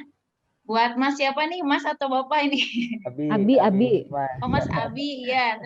Terima kasih buat Mbak aja ya, Mbak Intan. Ya, Luar biasa Boleh. sekali, alhamdulillah saya hari ini dengan izin Allah bisa bersilaturahmi dengan semua teman-teman yang hebat di sini dan banyak sekali masukan-masukan ilmu yang bisa saya petik walaupun tadi saya agak terlambat. Intinya saya ingin sekedar masukan barangkali Mbak, saya ibu dari 3 anak, alhamdulillah. Yang besar kelas 3 SMA laki-laki, yang kedua adalah perempuan kelas 2 SMP, dan yang ketiganya kelas 1 SD. Jadi 1 laki-laki, 2 perempuan. Nah, kendala saya hampir sama seperti yang tadi Bu Eka sampaikan, saya cenderung menjadi ibu yang otoriter ya, kalau menyuruh atau meminta sesuatu misalkan kepada anak tidak merespon, saya cenderung lebih banyak bertanduknya gitu ya daripada menjadi teman gitu loh. Nah, tapi saya menyadari hal itu bahwa semua itu tuh istilahnya saya lakukan semata-mata untuk memberikan yang terbaik, tapi mungkin tadi seperti Mbak Intan bilang hanya caranya saja yang berbeda. Hari ini saya sadar sesadar-sadarnya bahwa kekeliruan pola asuh dan cara kita berkomunikasi dengan anak itu akan berdampak sangat fatal hari ini dan ke depannya untuk anak-anak saya khususnya. Saya juga alhamdulillah sebagai seorang guru juga. Jadi saya memang pengen berhasil di 2 peran ini gitu kan. Peran sebagai ibu di rumah dan guru untuk anak-anak di sekolah. Saya saat ini Mbak sedang mencoba memberikan satu ilustrasi masa depan khususnya kepada putra saya yang laki-laki yang sekarang kelas 3 SMA. Saya bilang, "Nak, ibu sama ayah saat ini ibaratnya tidak punya uang banyak, tidak punya deposito yang kayak orang-orang yang sengaja disiapkan untuk pendidikan kamu ke jenjang yang lebih tinggi berikutnya. Ibu hanya ada ilustrasi, Nak. Kamu masuklah sekolah seperti hanya katakan ikatan dinas. Sebut saja saya punya mimpi sama ayahnya, si AA ini masuk Akmil. Saya berikan arahan, saya berusaha berjuang sampai saya masukkan bimbel, masukkan dinjas, saya jalin komunikasi dengan relasi yang memang punya basically di Akmil ini. Saya pertemukan supaya dia terstimulus, saya ajak ngobrol, dia bareng di situ hadir. Tapi ketika jadwal-jadwal yang sudah dibuat oleh guru bimbelnya itu, sepertinya di kenyataannya itu lebih banyak dia untuk seolah-olah menghindar.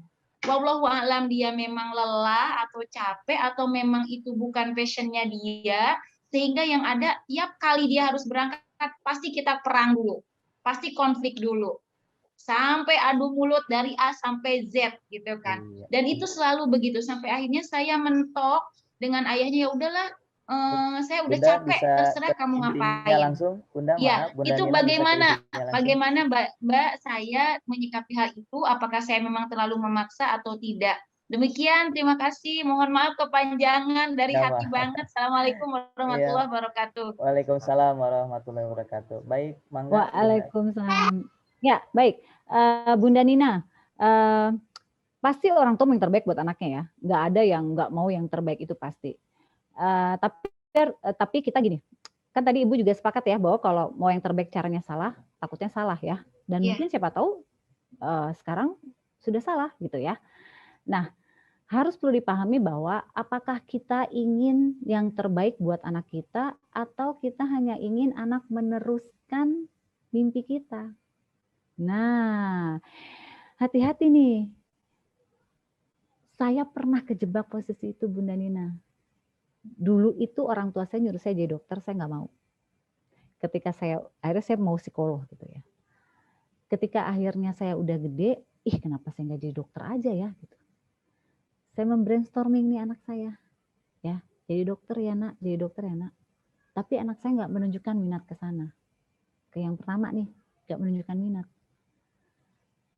Marah saya, iya nggak marah sih, bete gitu. Tapi akhirnya dia menunjukkan potensi lain. Nah, akhirnya saya refleksi ke diri saya. Jangan-jangan saya memaksakan anak saya meneruskan mimpi saya yang terhambat kemarin. Ini bahaya. Akan menjadi sinergi kalau memang anaknya mau jadi dokter. Ini Masya Allah nih, tiba-tiba anak kedua saya ngomong mau jadi dokter. Wah, ada nih yang mau nerusin cita-cita Bunda ya. Tapi Bunda mah memfasilitasi aja. Kalau nanti dia udah gede twist mau jadi apa, sok mangga. Kenapa Bun? Karena Bu Nina, nanti yang akan menjalani hidup adalah anak kita. Bayangin kalau anak kita menjalankan bidang yang dia nggak mau. Kebayang nggak dia ngabisin waktunya. Jadi akmil, pendidikannya segala macam bertahun-tahun. Pas udah jadi militernya karena nggak passion, nggak struggle juga. Nah, tapi kita nggak bisa bilang apakah dia memang nggak passion. Ajak ngobrol, teknik coachingnya dipakai Bu, ngobrol. Nah, kamu mau nggak jadi akmil? Ini mah cuma pandangan Bunda aja, karena kalau jadi ikatan dinas tuh enak ke depannya gini. Kalau dia bilang enggak, kita kan itu kadang-kadang keluar di luar ekspektasi kita kan, pengennya dia jawab iya gitu. Nah kalau bilang enggak, tanya lagi Bu, emang kamu maunya jadi apa? Keluarlah misalnya, saya pengennya jadi programmer, bisa bahasa sekarang kan anak-anak sekarang macam-macam ya, programmer lah, digital program lah, apa ya, liar namanya Bu ya gitu ya. Nah biar kita nggak ikut liar, tanya digital program tuh apa Nak? Oh nanti gini Bun, gini. Emang kedepannya dia kerjanya bisa di mana Nak? Nah kita juga nggak boleh skeptis sama salah satu bidang pekerjaan karena emang beneran Bu ya, zaman sekarang tuh nama bidang aneh-aneh aja namanya sosial media spesialis. Lah dulu mah kita zaman kita taunya dokter spesialis doang ya Bu ya gitu ya. Sekarang banyak. Jadi orang tua harus banyak bertanya. Gitu. Jangan sampai setiap mau bimbel perang, belum jadi militer, udah militer duluan Bu di rumah perang terus gitu kan. Nah ini bahaya. Astagfirullah. Jadi jangan sampai anak itu meneruskan harapannya cita-cita orang tua yang orang tua kemarin nggak bisa lakukan. Walaupun orang tua pasti mau yang terbaik, itu udah pasti ya. Jadi ajak ngobrol. Ketika potensinya dia ada, dia memilih mau jadi A, maka kita boleh menuntut. Karena kamu yang pilih, tunjukkan yang terbaik ya Nak di situ. Buat bangga diri kamu. Jadi jangan orang tua dulu. Buat bangga diri kamu. Iya, jangan buat bangga orang tua. Tapi dia, ya, pokoknya poinnya buat bangga diri kamu. Karena kalau kamu sukses, pasti ayah bunda pun akan bangga. Turut bangga. Nah, itu iringan. Saya dulu bangganya. Nah, jangan Bu. Jadi konsepnya anak, ya udah deh saya jadi wamil deh biar ngebanggain orang tua. Kasihan loh. Jadi anak punya beban. Ya, padahal dia sebenarnya pengennya jadi apa gitu ya. Jadi insya Allah kayak gitu ya. Yang penting adalah ajak ngobrol dan buat suasana itu menyenangkan karena ini dia sedang memilih sesuatu yang akan berhubungan dengan masa depannya dia yang cukup panjang. Ya, baik, barokallah, makasih banyak Mbak. Barokallah, terima kasih. Barokallah. Ya. Sangat jelas sekali. Alhamdulillah. Namun waktu juga yang membatasi kita. Iya ya Allah, waktunya ya. Ya, terima kasih. Semoga ke depan ada lagi nih, bisa bertemu lagi. Ya, doakan saja mudah-mudahan kita semua dalam keadaan sehat walafiat. Amin ya Allah ya Rabbal Alamin. Kita bisa mengadakan kegiatan webinar yang sama, yang serupa, yang bisa dijadikan ilmu pengetahuan buat kita, terutama selaku orang tua yang memang harus punya bekal ya. Karena Ummu Madrasatul Ula, orang tua itu adalah madrasah yang pertama gitu. Maka dari itu selain di sekolah ternyata madrasah yang pertama adalah orang tua. Dan mudah-mudahan dengan teknik coaching ini ya kita menjadi madrasah yang sempurna gitu ya selaku orang tua yang juga menghasilkan putra putri yang memang kalau tadi mungkin kita masih pesimis dengan putra putri kita, tapi setelah seperti ini mudah-mudahan kita bisa lebih optimis dengan putra putri kita. Baik, terima kasih dengan Bunda Intan Erita yang sangat luar biasa telah menyampaikan teknik coaching di webinar SMP Citra Nusa pada hari ini dan sangat berkesan sekali. Nanti saya berharap kepada semua ayah bunda yang hebat-hebat ini bisa menuliskan kesannya di di message ya, di chatnya. Silahkan tuliskan kesan mengenai kegiatan kita pada hari ini, apa yang ayah bunda hebat dapatkan pada hari ini. Silahkan diketik di chat Zoom-nya dan insya Allah nanti kita akan bacakan. Baik. Abi, Punten, boleh aku mau ini sedikit ya? Boleh ya? Boleh, sangat sedikit. Boleh sekali Bunda. Buat para bunda ya, atau ini juga ada Masya Allah nih ada siapa nih? Ternyata ada siswa loh, siswa yang join webinar mau tanya ya, Keiko. Karena waktu terbatas, Ayah Bunda boleh ya nanyanya? Boleh, silakan. DM ke Instagram aku, insya Allah ya, walaupun nggak bisa aku balas hari ini, tapi insya Allah kalau luang tuh aku bacain ya. Bilang aja, aku yang tadi ikut webinar di SMP Citra Nusa, insya Allah walaupun saya nggak balas hari ini ya, mungkin agak lama, tapi insya Allah diluangkan waktunya ya. Soalnya kayaknya banyak mau nanya, banyak ya, karena waktu saya terbatas. Dan satu lagi, Abi dan juga para guru yang ada di sini, insya Allah kami Hijrah Coach akan mengadakan beasiswa bagi para guru. Beasiswanya apa? Certified Hijrah Mind Practitioners. Jadi kalau misalnya dari SMP Citra Nusa ada kandidat guru yang memang ingin mengikuti beasiswa, mangga silakan, nanti kalau infonya udah ada, panitia kemarin bisa memantaunya di Instagramnya Hijrah Coach. Insya Allah setelah Lebaran, mungkin di Lebaran nanti programnya akan kami launchingkan. Kami akan memberikan beasiswa untuk 100 orang guru se-Indonesia. Mudah-mudahan salah satunya atau salah duanya dari SMP Citra Nusa ya. Wah, luar biasa. Itu aja. Makasih. Assalamualaikum. Waalaikumsalam warahmatullahi wabarakatuh. Baik. Abi mohon maaf, ada sesi foto. Oh, sesi foto. Iya. Itu Ibu Novi, Ibu yang hubungin saya loh melalui IG loh Ibu. Iya.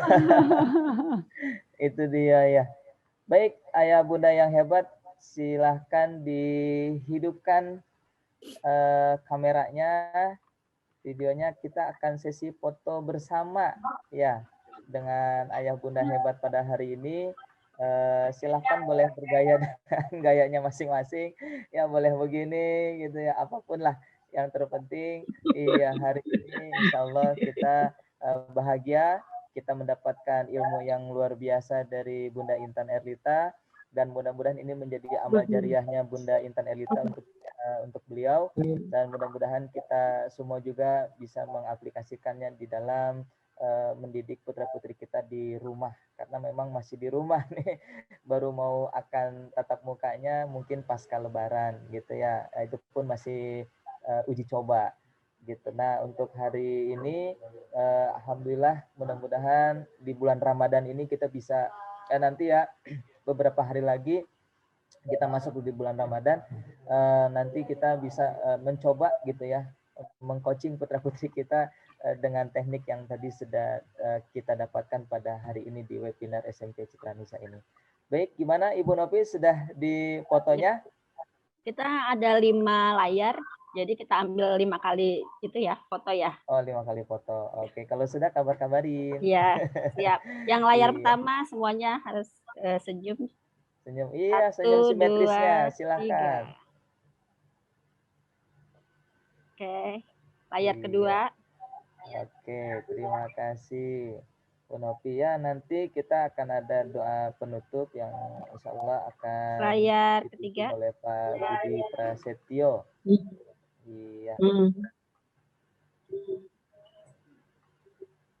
Yang terakhir.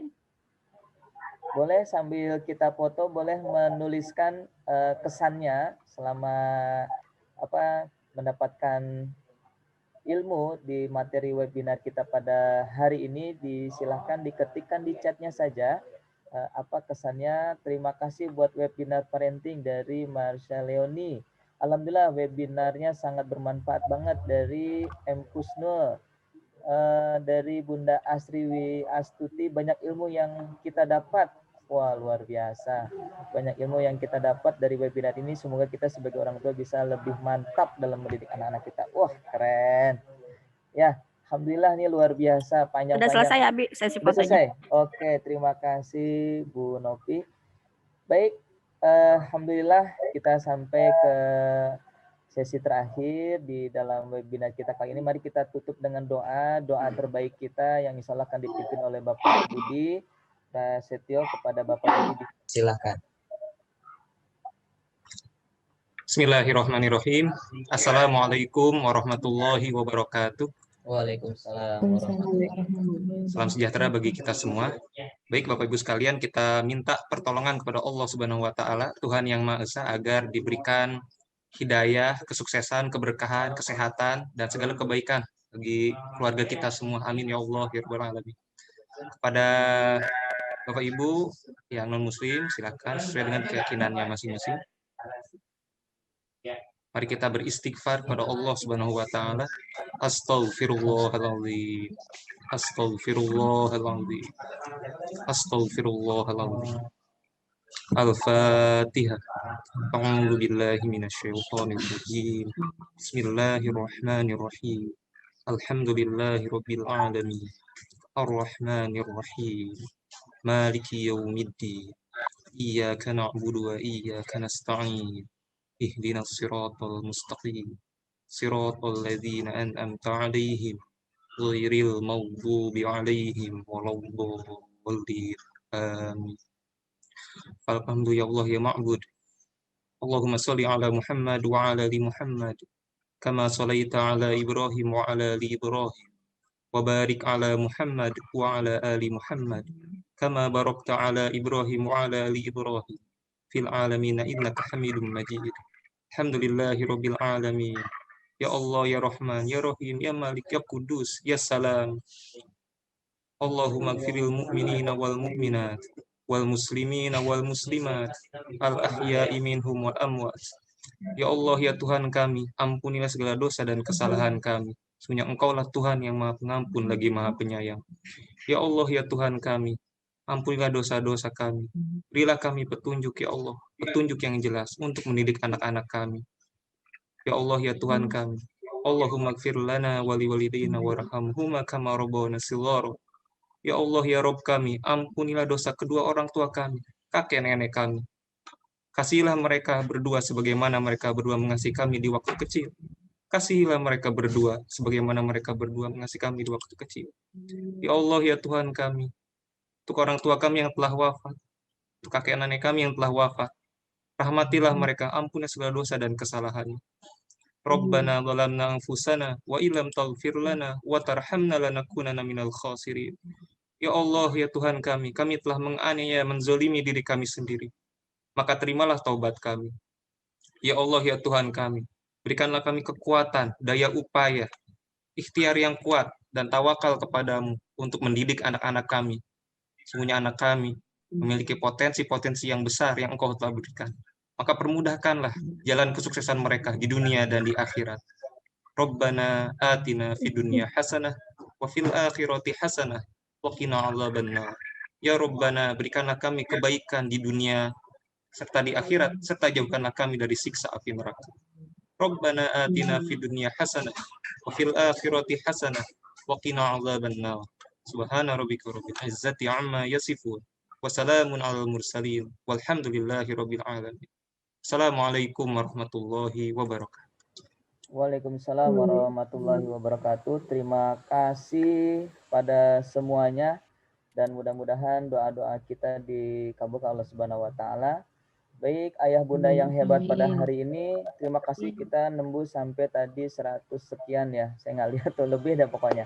Ya terima kasih banyak ayah bunda yang hebat hari ini. Mudah-mudahan semuanya dapat berjumpa kembali di dalam kegiatan webinar berikutnya di SMP Citra Nusa.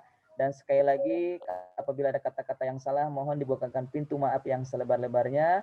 Saya Abi Hilman Sopyan undur diri. Assalamualaikum warahmatullahi wabarakatuh. Waalaikumsalam warahmatullahi wabarakatuh. Pamit ya Bapak Ibu. Ya, terima kasih Ayah Bunda. Terima kasih Mbak Intan, terima kasih SMP Citra Nusa atas pelajarannya dan sudah hebat semuanya. Barokallah, terima kasih. Mohon maaf lahir batin, selamat menunaikan ibadah puasa Ramadan. Assalamualaikum. Sehat berkah selalu. Assalamualaikum warahmatullahi wabarakatuh. Waalaikumsalam warahmatullahi wabarakatuh. Terima kasih Abi. Ditunggu acara selanjutnya ya Mas Abi. Ya, Bunda Nina siap. Terima kasih. Bunda Nina dari SD mana? Dari sekolah mana? Ditunggu Mas Abi. Bisa dengan daftar Mohon izin ya Mas Abi. Biar sedang menunggu. Assalamualaikum warahmatullahi wabarakatuh. Abi, makasih ya Mas Abi. Mangga Bunda Nuri. Semuanya perkenalkan, nama saya Rafelina. Ya. Di sini saya akan membagikan kesan Abi.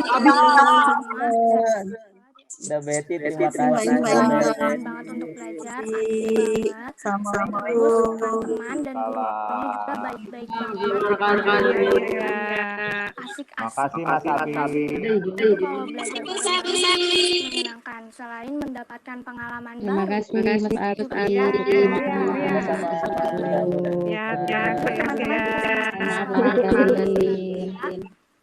Pendaftarannya bisa secara langsung di sekolah atau secara online di forum pendaftaran.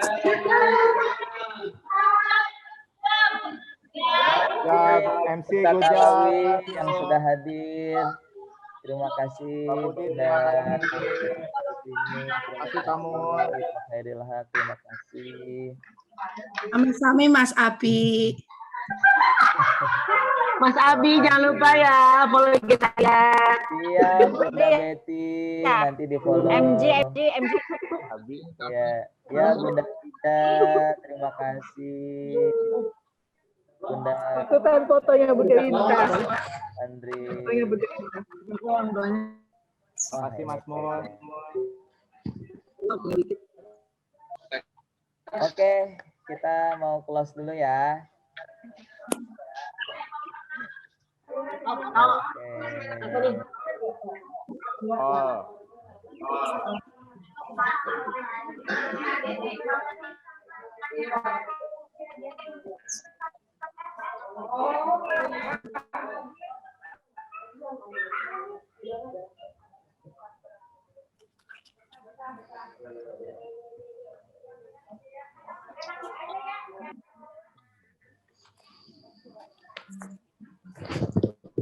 Terima kasih Bu Ida.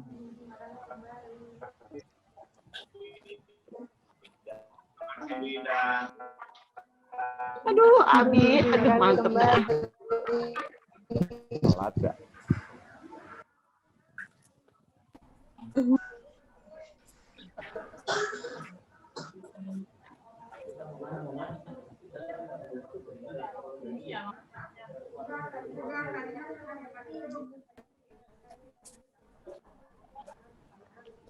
Lip ya. Kamu saya boleh lip ya?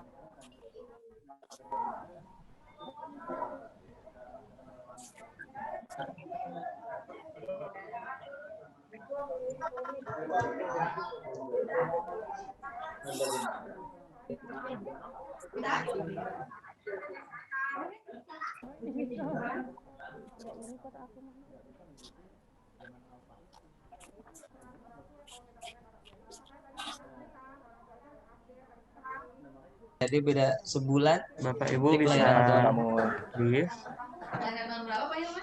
Dia enggak, saya 80. Asik, Ubed.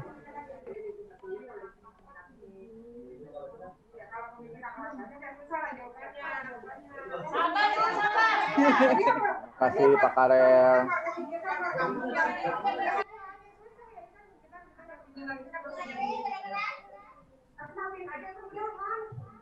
Lip ya. Bentar, aku mau menunggu yang paling terakhir. Aku mau menunggu